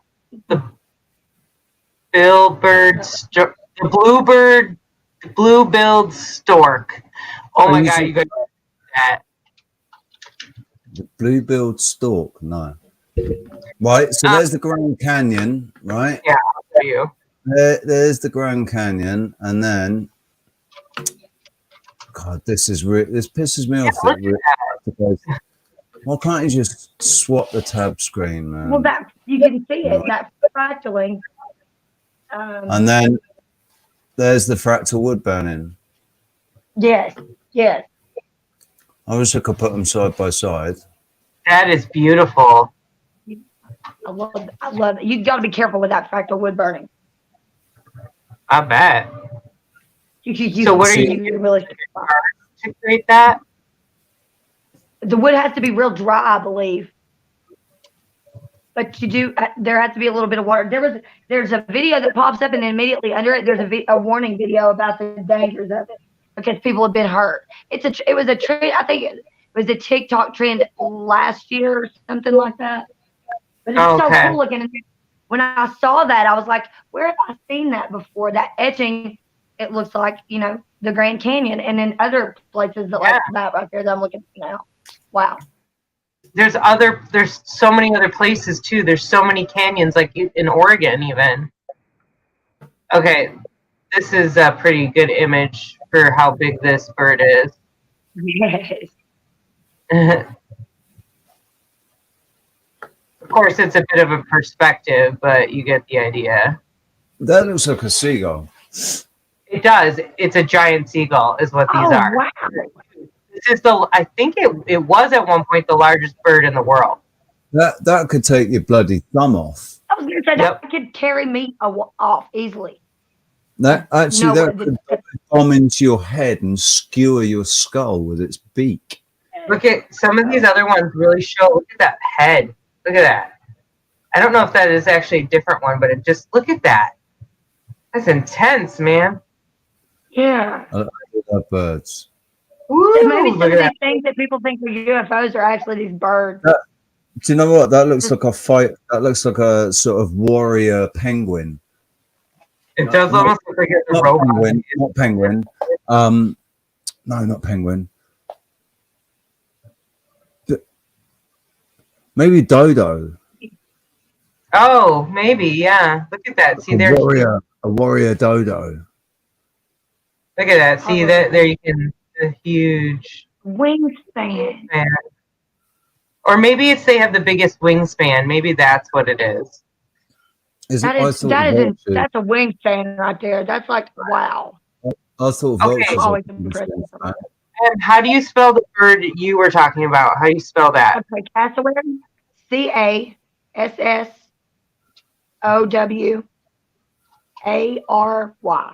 Oh, the cassowary. Yes. Oh, yeah, it's like an emu. Yeah, these are so cool. Yeah, they're quite vicious. Like they're super aggressive. Like they're super aggressive. Like I would not even want to run up on that bird. Like they're like the ultimate birds, basically. Okay, that's cool. Okay, you guys ready to see this weird bird, and then we'll stop the bird talk. You guys have birds of a feather. This is what I always forget the name of it. Yes, this thing is so crazy. Look at that face. Look at that face. Oh yeah, that's right. That's the shovel build. It's a shovel build or something. It's a. I should find a video of these things. Shoe build. That's the shoe build. And people were saying it was a Mandela effect. It's a Mandela effect, one of the Mandela effect birds. In fact, that's actually quite an interesting. That's quite an interesting subject. All right. Yes, I mean, really. Effect. You mean to tell me that's always been around and we've never heard of it until like now? I didn't hear about it, and I became obsessed about it as soon as I did. But I haven't heard about it until I want to say maybe. How old am I? Maybe 10 years ago. I want to say 8 years ago. I want to say 8 years ago I found out about this, and I share it with everybody. I'm always like, look, because if we start talking about weird birds. Oh my gosh, I'm writing this down. I want to find a video because there's a guy that kind of like he's doing these moves, and he's like doing like this kind of thing, and the bird mimics him, and you really see the height of the bird compared to a guy, and it's just out of this world. Unreal. The bird looks so like scary. It's like I can't even articulate what just seeing that bird is like making me go through in my mind. Like I'm just so like whoa. I'm gonna be showing everybody too. Like, did you know about this bird? Did you know? Let me show you this bird. They're gonna be like, that's not real. I'm like, it is. Could you think that's the Mandela effect is called stuff like that? What is that? I'm gonna post a video of that bird in the chat. and it's a cool one of a guy, I think, doing mimicking moves with it. Put it up, swap it over, put it up on the... Okay, I will, but I'll also post it too since I'm... You got it? Yeah, there you go. Yeah, his name is Sushi. Do you want me to turn on the sound, or? Yeah, you can do.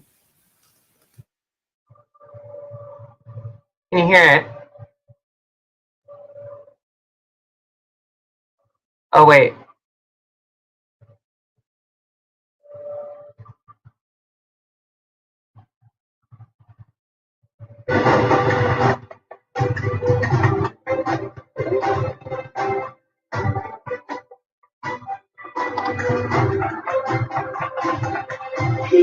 Is a shoe-bill store.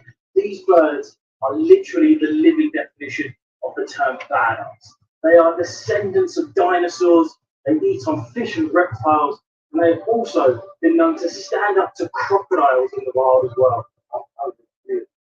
Unbelievable. They look so prehistoric.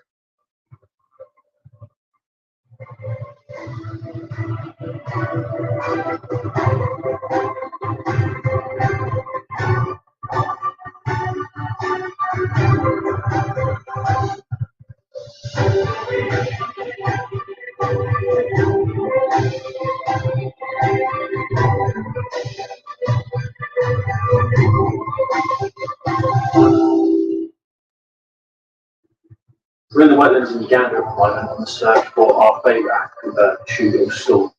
Now, even though they are shoe-bill here in Uganda, not blue, critically affected, and that's because the wetland habitats in which they live are simply being destroyed. For the past 25 years, around 40% of Uganda's wetlands have been completely eradicated, which means that over the next 20 years, we could lose shoe-bills altogether. At the moment, the latest census suggests that there are only 14 individual shoe-bills that live around this area. So fingers crossed we can see one, but if we don't, there's a really good reason as to why. It's also a very sad one as well.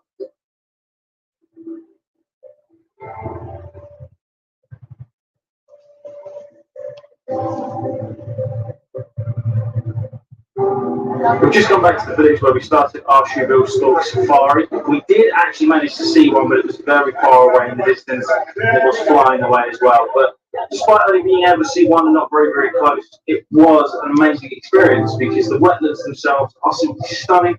It's another habitat range to add to our list based on the ones that we've seen here in Africa so far. And it's amazing to see how people live around this area as well. So there's certainly a lot to take away from it. And we did see a lot of other bird species as well.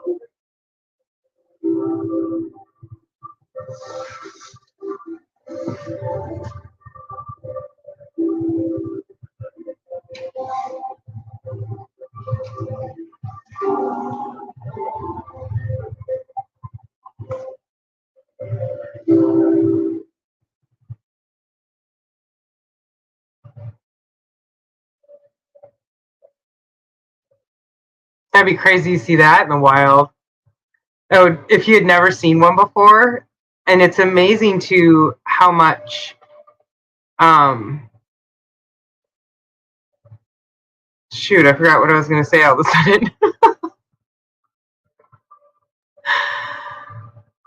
Cool. I pulled this up just cause I'm muted. Sniper, are you talking about the South Georgia and South Sandwich Islands? Is that what you're talking about? Islands southeast of the Falkland Islands. I will.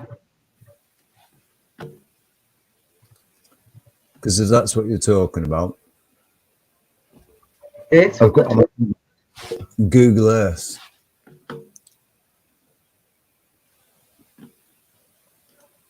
Show you.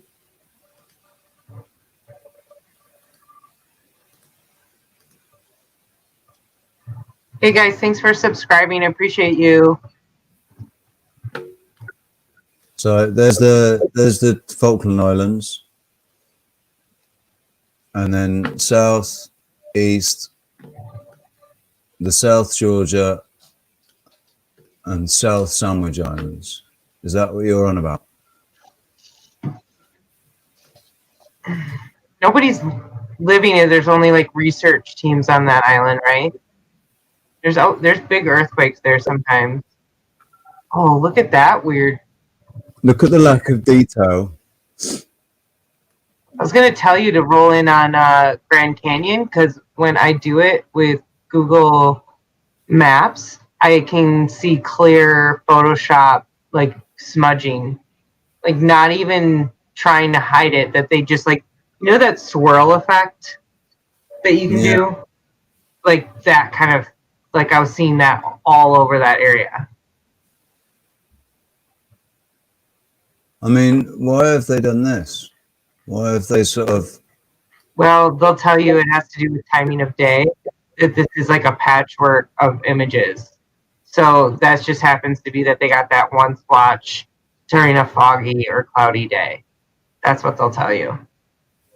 That's their excuse.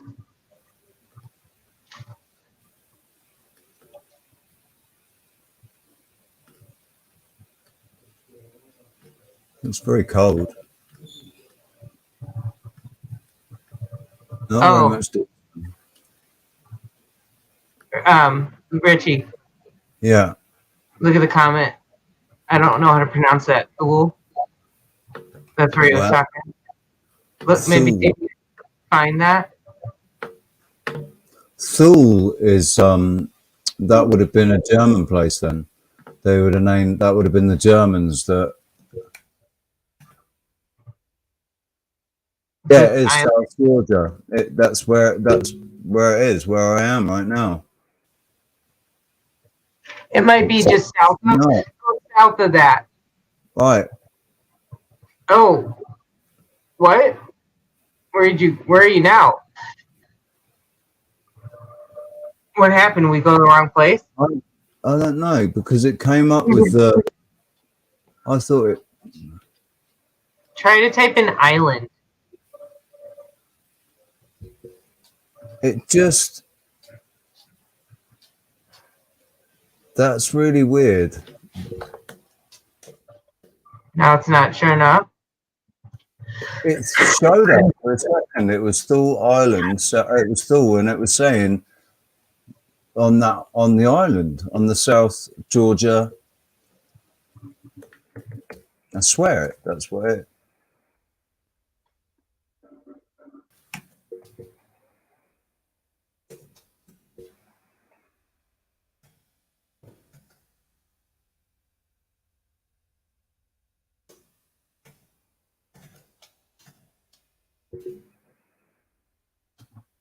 Yeah, Thule, South. Look at that. There it is. Thule Island. Yeah. So it is like basically it's below where. Yeah, look at that. Look. That weird sort of. Oh, yeah.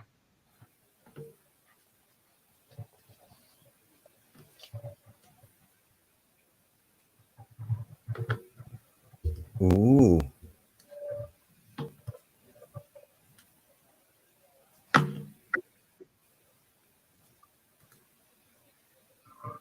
Let's see if there's any.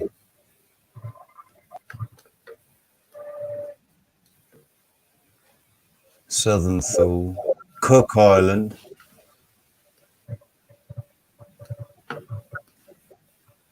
There's not anywhere to go in for any detail.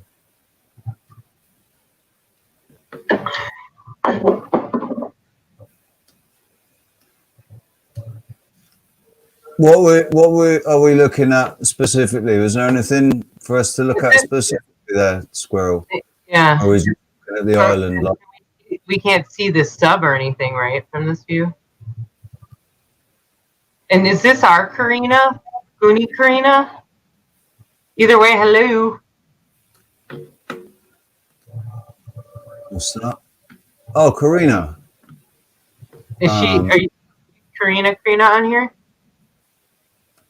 Karina is not Karina.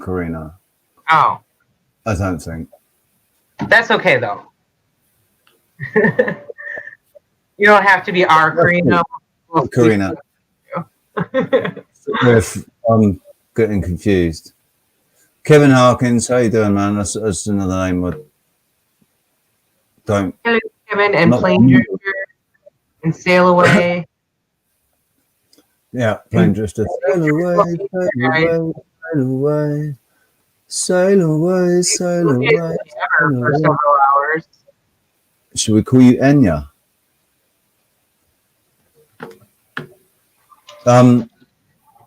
My uncle Steve was a major or sergeant major, and then he got up pretty high. I think he was a sergeant major in the Royal Engineers during the Falklands War. I remember seeing him back. Yes, it is. Maybe you're. Oh, maybe it's because of your profile picture as the Goonies. I was thinking it was the same one on YouTube. Anyway, yeah, when he came back, we all went to Southampton Docks and watched him come back on the HMS Canberra. I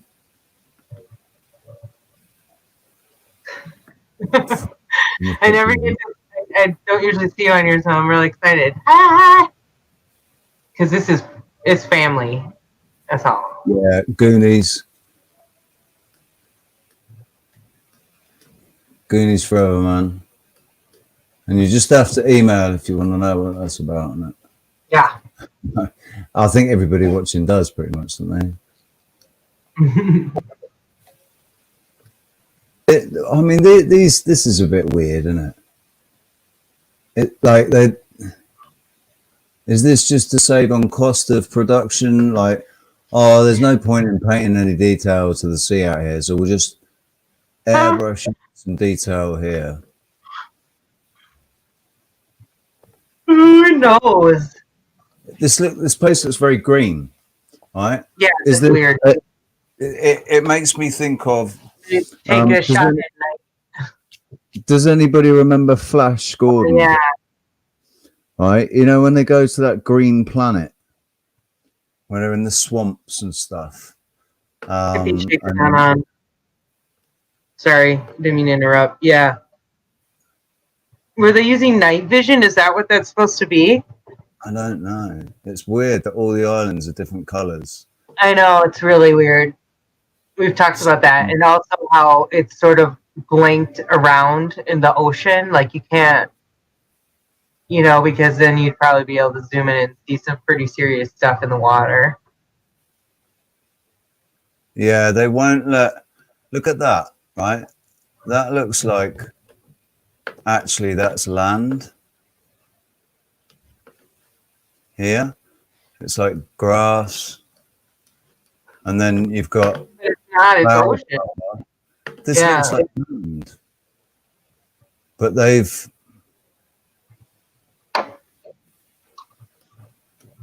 Yes! That's why you just can't trust any... You cannot trust fucking Google Earth. It's very pretty. It'd be really nice if, this was some sort of representation of... That's so awesome. But unless we go and actually... Unless we go there ourselves... And like when you do go there yourself, it's going to look completely different, man. Anyway, just because of perspective and everything. Well, and you're going to be forced to. We have to go to certain areas, so it's all like set up, a certain way. Because to get to these islands, especially the South Sandwich Islands, like you definitely have to have special permits. Nobody lives down there. It's very, very harsh. Isn't that really? I mean, that really gets my. That really grinds my gears, man, because that really grinds my gears. I'm sorry, but I don't care what government you are. Who the fuck do you think you are telling anybody that they can't go and explore an island that nobody inhabits? How many people are actually going to do that? Yeah. Richie, did you see? DN's on the up and up. Yeah, cool. Yeah. Cool. So awesome news. I saw a comment in Cam's bus telegram, the Tartari bus telegram from Initial A in hospital, and I just wonder if that was DN saying like they'd asked him if he wanted the TV on, and he said no thanks, I don't watch it at home, I don't want to watch it here, and he was watching the live stream on his iPad or something in hospital. So it's either someone else in hospital or DN has got the initial A in the Tartari bus telegram. I don't know. I don't know. Do you know, I just realised how stiff all my neck and shoulders has just got.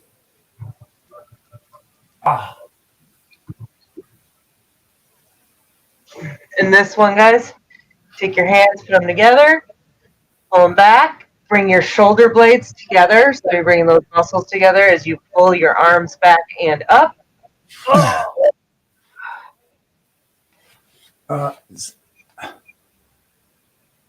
Yeah, there you go.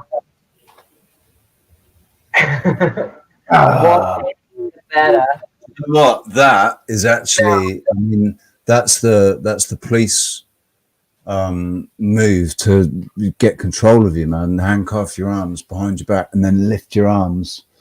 Yeah, because you can't. Yeah, you're fucked. You can't do anything. Oh, this is good. When you do this, because I'm pushing on my palms together.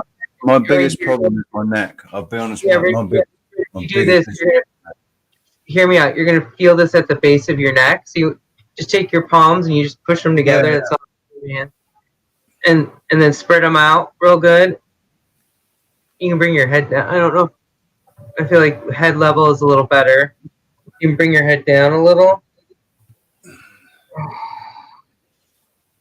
Ow. I can't bring my head down forward much, man. Well, yeah, just do it a little bit. Just do what you can. You never want to push it too far, but push it till it feels good. Because we were talking about this. Oh, and then hands up. I know this is really fun to listen to, guys, but I hope you are stretching because it just feels so good. Oh. Actually, do you know what? It does. It does feel really good. It's like, wow, why don't I stretch more often, man? That actually felt really, that does feel really good. Oh, look at this, all this private chat. I've just... Also, where did Shackleton go? Hang on, I've just noticed. Where did Captain Shackleton go? Wasn't that South Seas too? Wasn't that like pushing Antarctica? But it wasn't. I thought it was the South Sandwich Islands area too. Who? And his crew survived for months. It was Shackleton. I think he was called Captain Shackleton. Captain Shack. There it is. Story.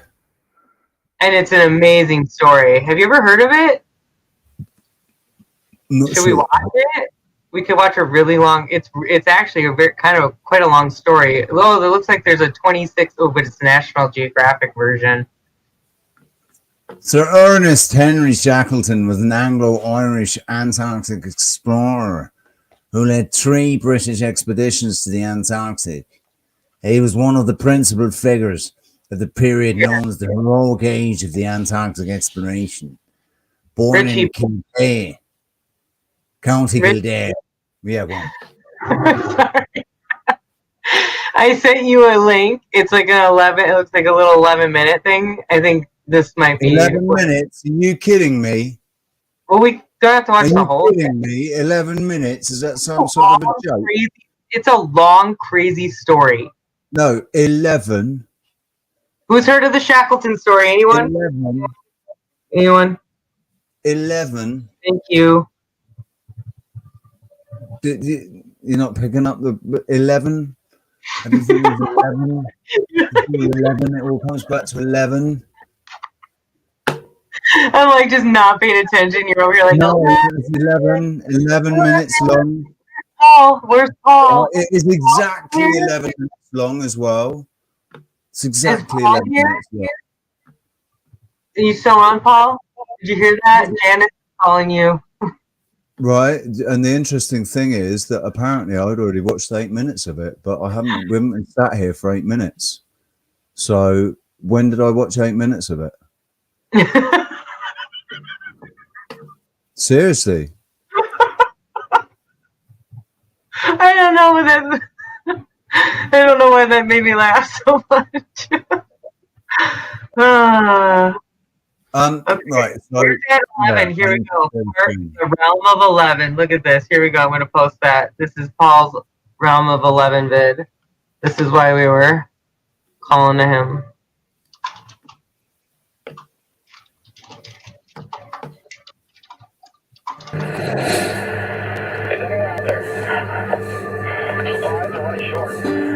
Ernest Shackleton was an Irish explorer. He's also the ultimate model for crisis management, which he became when his 1914 expedition met with what can only be described as complete and utter disaster. Their trip to the Antarctic showed the sheer magnitude of Shackleton's inspirational journey and has made him a pop culture icon of bravery and leadership. Today, we're going to take a look at we can't put it on full screen because of copyright. Before we get started, be sure to subscribe to the Weird History channel and let us know in the comments below what other badass explorers you would like to hear. Make sure you mute. Okay, bundle up because we are headed south, way south.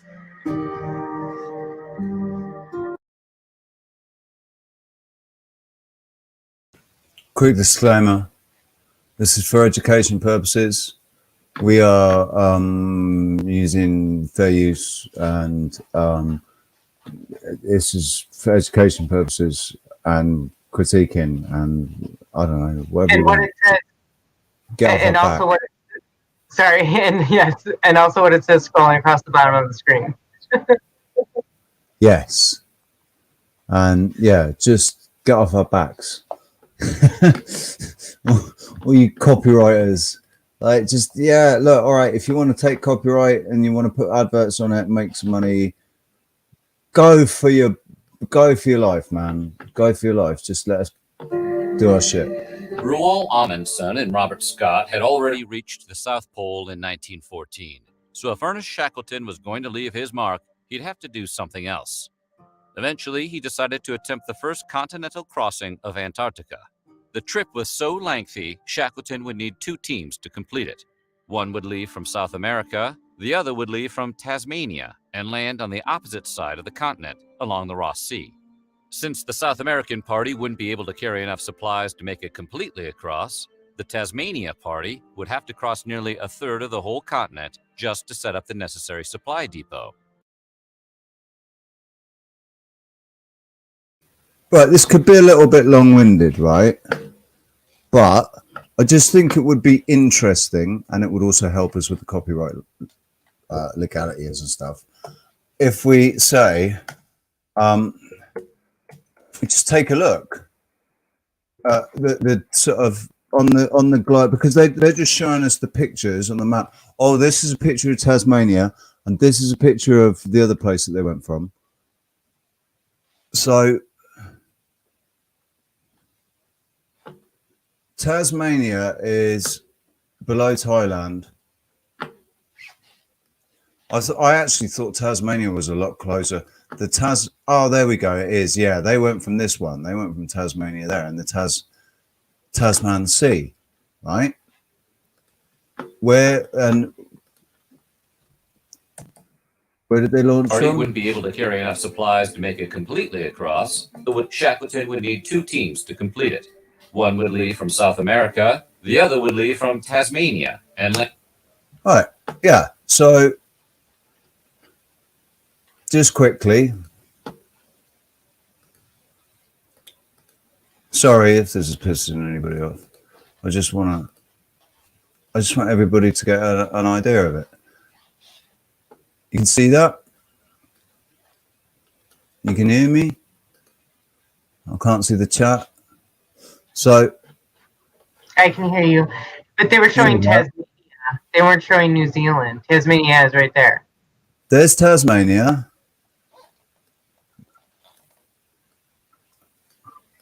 What were they showing? South. They were saying South America, right? Yeah. So they will go the other way. Let's go the other way around. Look how much.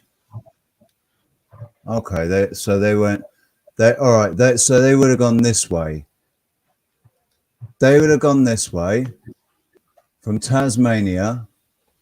Let's get a thing. Yeah, because like they did the most of the expedition, I think, right? And it was like when they were on their way back in the South Pacific of South America, that's where they ran into the issues, I think. They ran into storms. Well,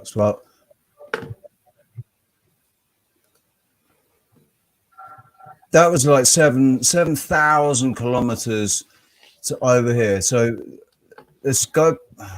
I'm sorry about this. I know it's real. This is StreamYard. You need to sort it out, man. Right? Because you used to be able to just swap the tabs and say, share this tab now. And they've stopped. I don't know why they've stopped people from being able to do that. But anyway, there you go. You all saw that. Land on the opposite side of the continent, along the Ross Sea. Since the South American party wouldn't be able to carry enough supplies to make it completely across. Like that was basically that was about just, you know, guesstimating. We're talking about 7,000 or 8,000 kilometers from Tasmania across the sea. How I don't understand how that. How does that make sense? Oh, we're going to send two teams. We're going to send one from South America, just above Antarctica, and we're going to send the other team from Tasmania, 8,000 kilometers away. How did they? How did they? The survival story on this is crazy. They'd only be able to do it. How did they time it to meet in Antarctica at the same time? How did they do that without mobile phones and stuff? How did they organize to meet in Antarctica? How did they know how long it was going to take them to travel those really dangerous seas, 8,000 kilometers, through the Antarctic Ocean? Magic. Do you believe in magic? Yeah, I'm just picking holes in the story. Sorry. The Tasmania party would have to cross nearly a third of the whole continent just to set up the necessary supply depot.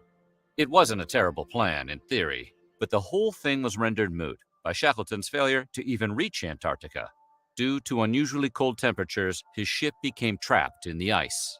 He was less than 100 miles from land, but it didn't matter. He would have to wait until the ice melted before he could reach the continent, which could take months.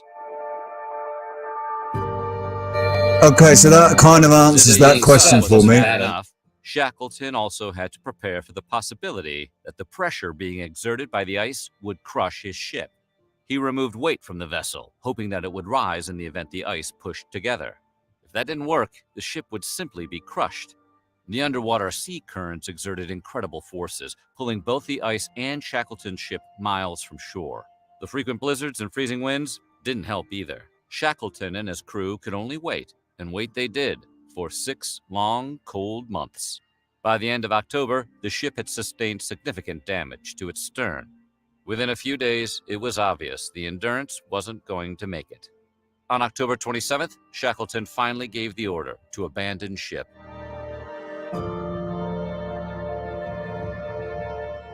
With the loss of the Endurance, any hope of completing the original mission went with it.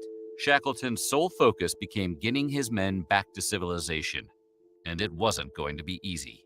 The ship had drifted 1,186 miles in 281 days. That put the team about 350 miles from remote Paulette Island, the nearest outpost that could provide shelter and supplies. The group salvaged as Press 1 if you want to look on Google Earth where remote Paulette Island is. Press 1 if you would like me to look on Google Earth where remote Paulette Island is, just for sake of argument, so we could get some idea of where they were.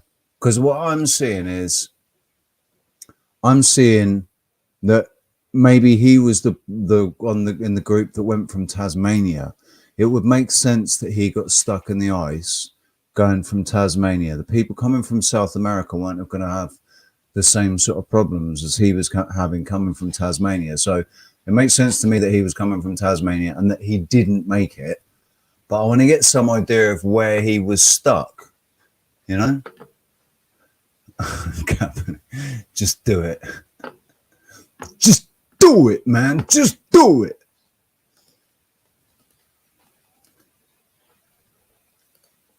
I wonder if I'll be able to find it now.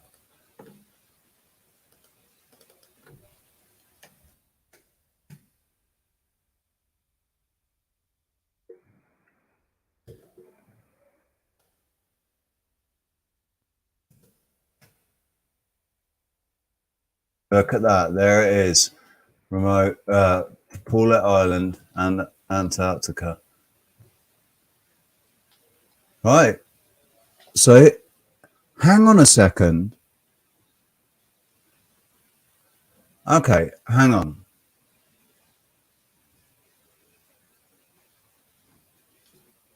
So maybe he was coming from South America then. But whoever was coming from Tasmania would have had to come round. Maybe he was in the South America crew that came around, and so Paulette Island. Okay, there we go. Enough of that. This is so bloody long-winded. So it's more interesting. The ship sank, but with their supplies decreasing, they were forced to supplement their diets by eating seals and even penguins. They spent almost a month salvaging before the ship finally disappeared beneath the icy water. Once it was gone, they headed out. Shackleton's plan was to march across the ice to the northern tip of Antarctica, and if the ice broke apart, they would take to the lifeboats they salvaged from the Endurance. Once the ship sank, the main mission was over. And once that main mission was over, the sled dogs' days were numbered. Not only were they potential food, but the dogs actually consumed more meat than the men did, which made them a liability. On October 20th, 1915, Shackleton's second-in-command, Frank Wild, shot 5 of the dogs and the expedition's cat. By January of 1916, 30 dogs had been culled. And on March 30th, the last of the dogs were consumed. At that point, the men were so hungry and desperate that they didn't care what they were eating. Frank Wild would later comment, "I have known many men who I would rather have shot than these dogs." Shackleton and his team started by heading north across the ice floes, but his exact route was limited by ice and weather conditions. It wouldn't be until April that there would be breaks in the ice significant enough to allow the men to navigate their lifeboats in the open water. Though they were initially hoping to use the boats to reach Deception Island, the frequent exposure to the freezing seawater exhausted the men. So instead, on April 15th, they put ashore on a 7-mile-long beach of Elephant Island, a small island off the northernmost peninsula of Antarctica. It was the first time Shackleton and his men had stood on land in 497 days. It was also the safest they had been in months. Camping on dry land was exponentially safer than camping on an ice floe that could break apart at literally any moment. After assessing the situation, Shackleton eventually concluded that the only way to save his men would be to reach South Georgia Island and return with help. Unfortunately, the island was over 900 miles away, across some of the most turbulent oceans on the face of the Earth. and all Shackleton had was a 20-foot-long lifeboat. As if that wasn't hard enough, finding the tiny outpost that measured just 100 miles long and 20 miles wide would require exacting navigation, using only a chronometer and a sextant. The lifeboat was fitted with a mast and loaded up with a month's worth of supplies. Why just a month? Well, Shackleton reasoned that by then he should have succeeded, or died. Along with 5 other men, he set sail on April 24th. Frank Wild was left in command of the 22 men who stayed behind. If Shackleton didn't return by the following spring, they would try to reach an uninhabited whaling outpost on Deception Island. Shackleton's ship traveled about 60 miles a day, and the sailors were quickly drenched by the rough seas. They would spend the next few weeks wet and frostbitten, their skin raw and continuously irritated by the seawater. On the 5th day, they were hit by a powerful gale that threatened to capsize the ship and brought cold temperatures that froze the water on the boat in heavy layers. This ice needed to be constantly chipped off, and any excess weight, including their frozen sleeping bags and spare oars, had to be tossed overboard to maintain speed. The sun came out on the 7th day, by which point they had traversed about 350 miles. The next few days were calm, but day 11 brought another gale that almost sank them. Finally, just 14 days after leaving Elephant Island, the crew spotted South Georgia Island. You'd think it'd be celebration time, but the team couldn't find a suitable area to land, so they had to spend yet another night enduring hurricane-force conditions on their tiny boat. The next day, they made landfall at King Haakon Bay, but the ordeal wasn't over. King Haakon Bay sits on the unsettled southern side of the island. With their rudder broken and their ship leaking, the team didn't think they could reach the other side of the island in a boat. Instead, they would have to cross on foot. This meant an unprecedented journey that would require traversing rocks, ice, and glaciers that reached 5,000 feet in elevation, all in deep snow. But they had no choice. 3 of the men were too weak to make the trip, so Shackleton took 2 others with him and left the others at the bay. They took 3 days' worth of food, attached screws to the bottoms of their worn boots for traction, and left their sleeping bags behind. Their destination was the whaling station at Stromness. The only catch was Shackleton hadn't been there in 2 years, and he wasn't even completely sure the station was still populated. Nevertheless, the trio set out on May 19th at 2 a.m., under the light of a full moon. They spent most of their first day getting lost among the glaciers and had to retrace their steps. Finally, they decided to escape the high altitude by gliding down the steep incline, roped together. It worked, but they still had to overcome another 2,000-foot glacier and a 25-foot waterfall before reaching the outskirts of Stromness. After their months-long ordeal, the 3 men weren't looking so hot. Their clothes were filthy, tattered, and all 3 had long hair and beards. When they ran into 2 children on their way to the station, they got a predictably amusing response. Shackleton asked the children for the station manager by name, at which point the kids' eyes went wide with fear, and they turned and ran in the opposite direction. When Shackleton did finally track down the station master, the man had no idea who he was, despite the fact they had met before. The 3 men Shackleton left behind at King Haakon Bay were quickly retrieved by a whaling ship from Stromness. But rescuing the other 22 men that stayed behind on Elephant Island would be much more difficult. With the First World War raging, the British government didn't have much in the way of resources to spare. Shackleton tried reaching Elephant Island in a whaling ship, but he had to turn back when he encountered a barrier of solid ice. He would try and fail 3 more times. Finally, the Chilean government stepped in and provided a small tugboat called the Yelcho. It set off on August 20th, and 5 days later, just as the 22 men on Elephant Island were preparing for a lunch of penguin breast and stewed seal bones, the Yelcho arrived. The men could see the Yelcho lower a smaller boat into the water. As it drew near, it became clear who was driving it, Ernest Shackleton. As he approached, he yelled, "All well?" Frank Wild called back to him, "All safe, all well." Within an hour, all 22 men were headed back safely to Punta Arenas, Chile. Because of the war, Shackleton's return to Britain didn't receive much attention. Shortly after he got back, he volunteered for the army and was eventually involved in efforts in both Norway and Russia. Once the war was over, Shackleton borrowed some money from a college classmate to mount yet another expedition to Antarctica. This time, he intended to circumnavigate the continent. However, Shackleton's health was deteriorating in the years leading up to this expedition, and on January 4th, 1922, shortly after arriving on South Georgia Island, he suffered a fatal heart attack. His wife requested that he be buried in a small cemetery on that island, where he rests to this day. So what do you think? Could you win at work? Could you survive? Right. What do I think? I think, how interesting. He said, I want to circumnavigate Antarctica and find out a bit more about the place. And just as he arrives, not long after arriving on St. Georgia Island, he has a heart attack and dies.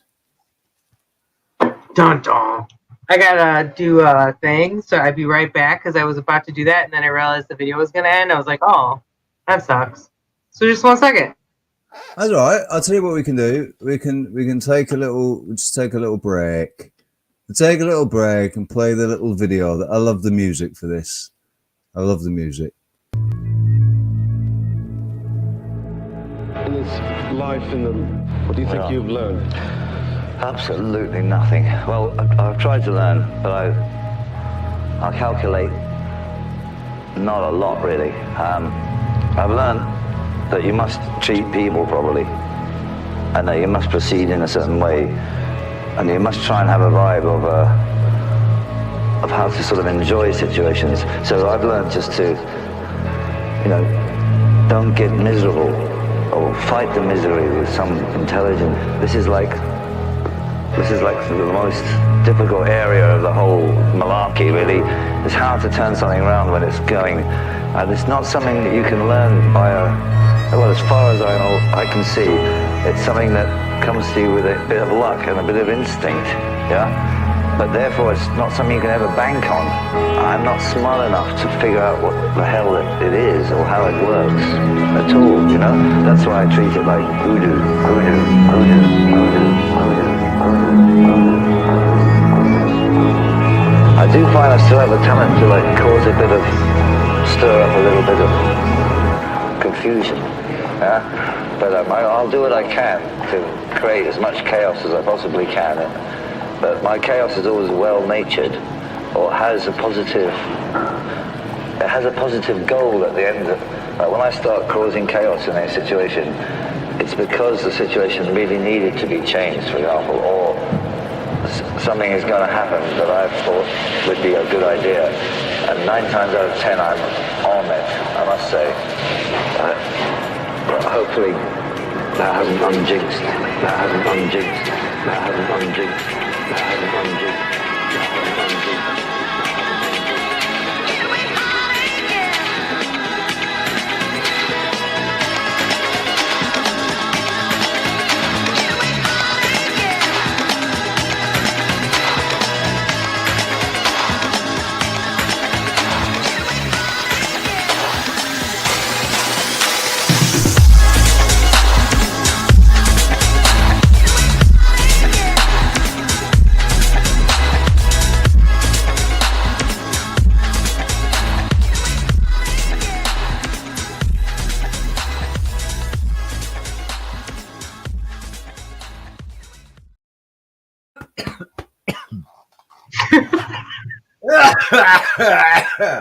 Excuse me.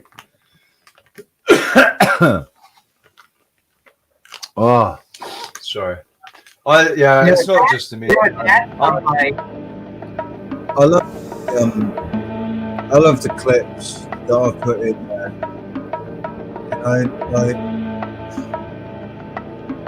Because when we first started talking about doing. Oh, they can hear it now.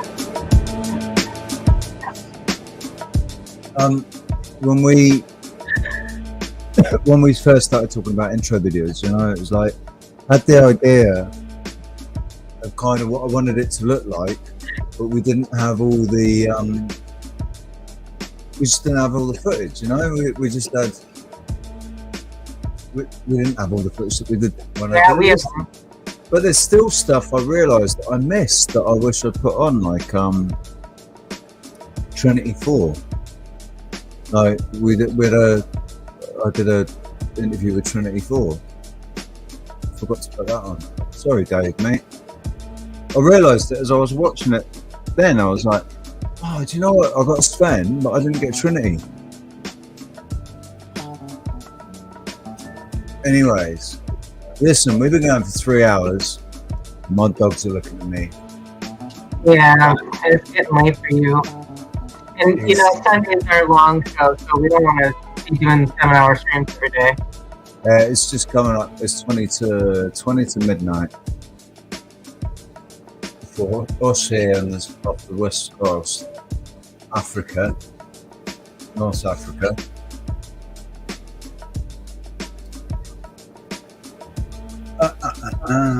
Just in the chat room. Yeah, listen, guys. Thank you very much for being here tonight.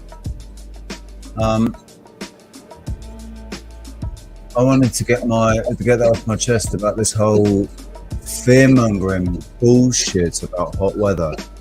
Like, it's absolutely ridiculous that they're putting these warnings out in the UK, and yet people in the UK pay to go to countries hotter for their summer holidays and sit and bake in the sun on the beach, you know, and get a tan or get burnt for 2 weeks and pay, you know, 1,500 quid for it.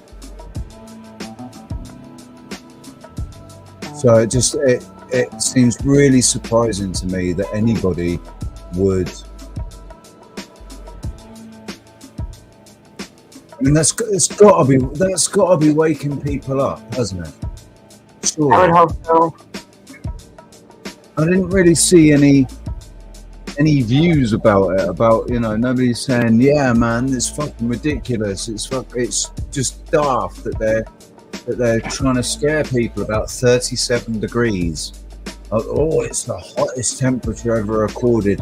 We all know that the hottest temperature ever recorded is not ever actually the hottest temperature, because it's only ever the hottest temperature on the roof of the building in like the BBC or wherever it is in London, in Greenwich, wherever it is, that the temperature there, where it's recorded there, that's suddenly the hottest temperature that's ever been recorded. And it's bullshit, because when they're recording 35 degrees there, in the yard where I was working, we're recording 42. So, and this thing about closing bridges, I don't think we mentioned it, did we? They closed a bridge. They were going to collapse, right? Because they were worried about the tension lines snapping, which is high tension steel, high tension cables, steel cables, or you guys, what doesn't burn steel? Eh? What doesn't burn steel? What doesn't burn steel? Is that what you said? It's a 911 joke. Oh, what doesn't burn? Steel. Jet fuel. Right. I mean, just this idea that 37-degree heat in London could melt steel.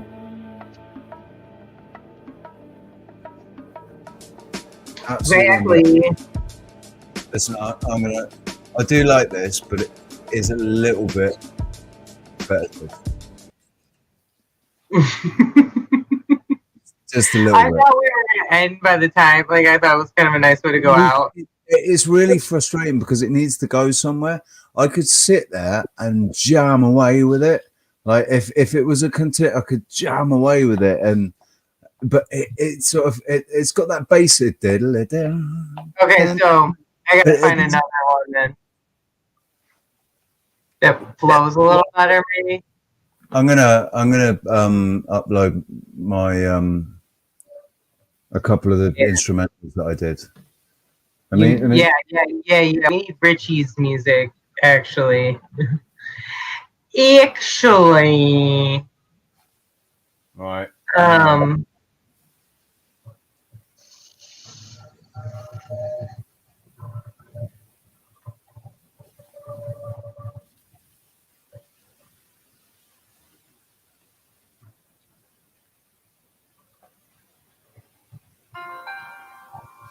There we go. I like this one. Load it up. In the meantime, I'll show you guys the.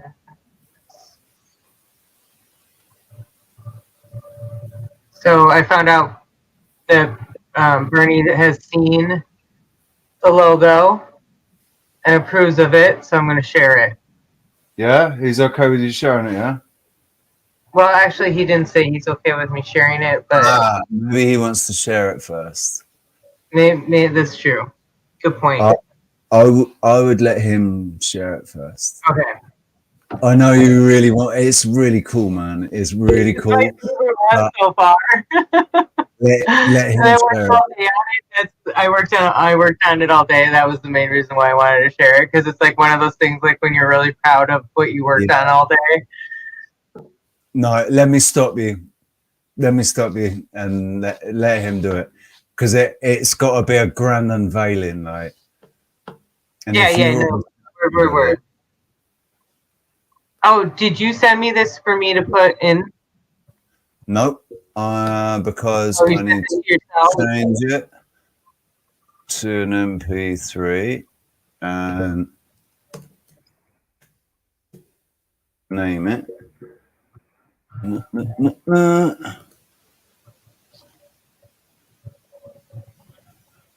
Yeah, you want to know the other annoying thing with this is when I go to share, you can't like click out of the screen once you've clicked into the share screen on here. So now it's like, stuck unless I refresh the page. So stupid. Okay, I'll be right back.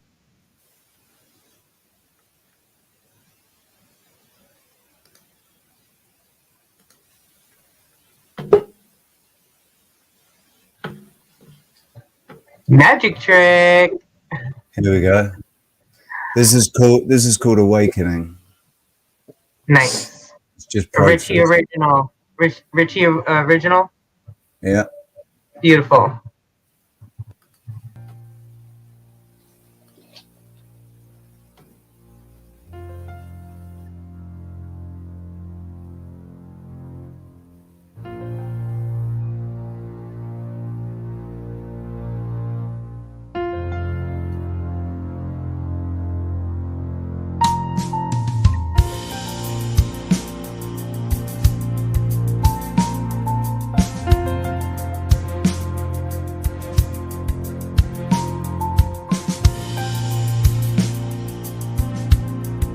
It's all done on my iPhone.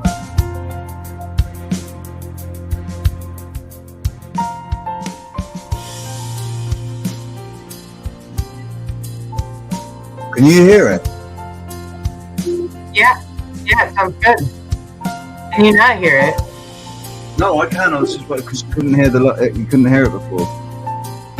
This is really nice to be able to have a little music in the background while we're chatting.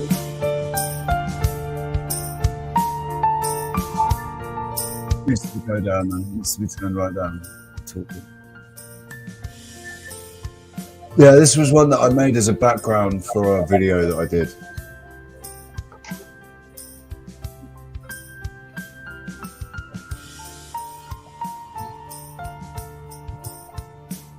Two hats, welcome, how you doing? Reverend, Goodness, Squirrel, Calistoga, Shari, Kappa, Corina, Underground, Squirrel, Lizzo, Sail Away,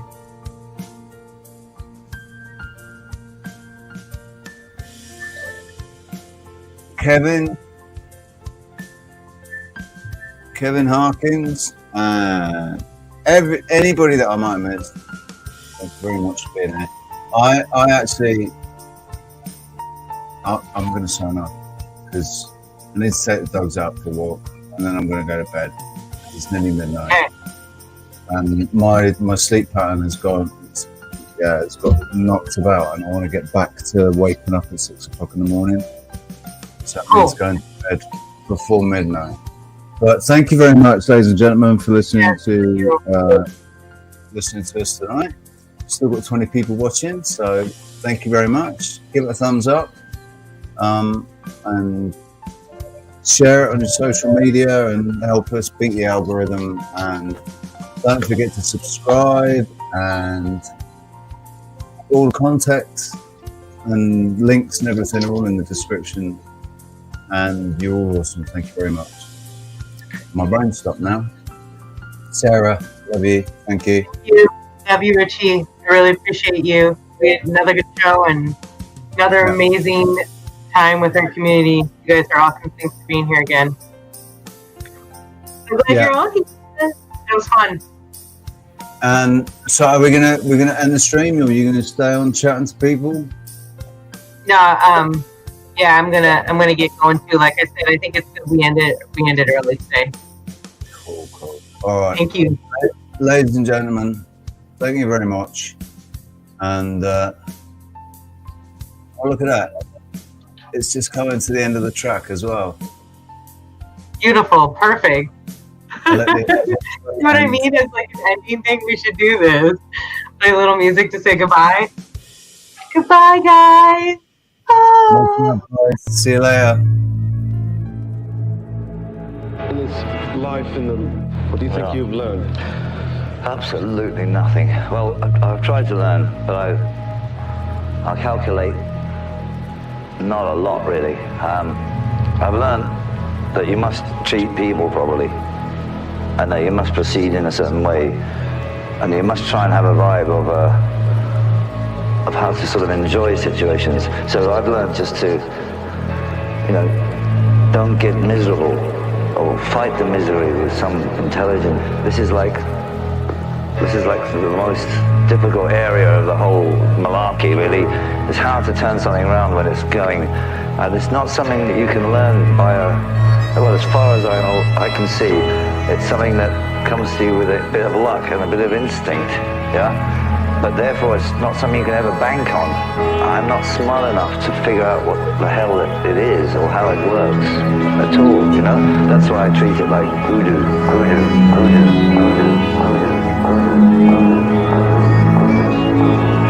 I do find I still have a talent to cause a bit of, stir up a little bit of confusion, yeah?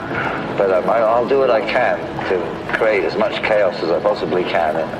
But my chaos is always well-natured, or has a positive goal at the end.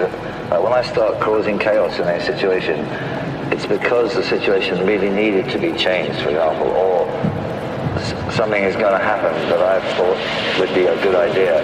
And 9 times out of 10, I'm on it, I must say. Hopefully, that hasn't unjinxed.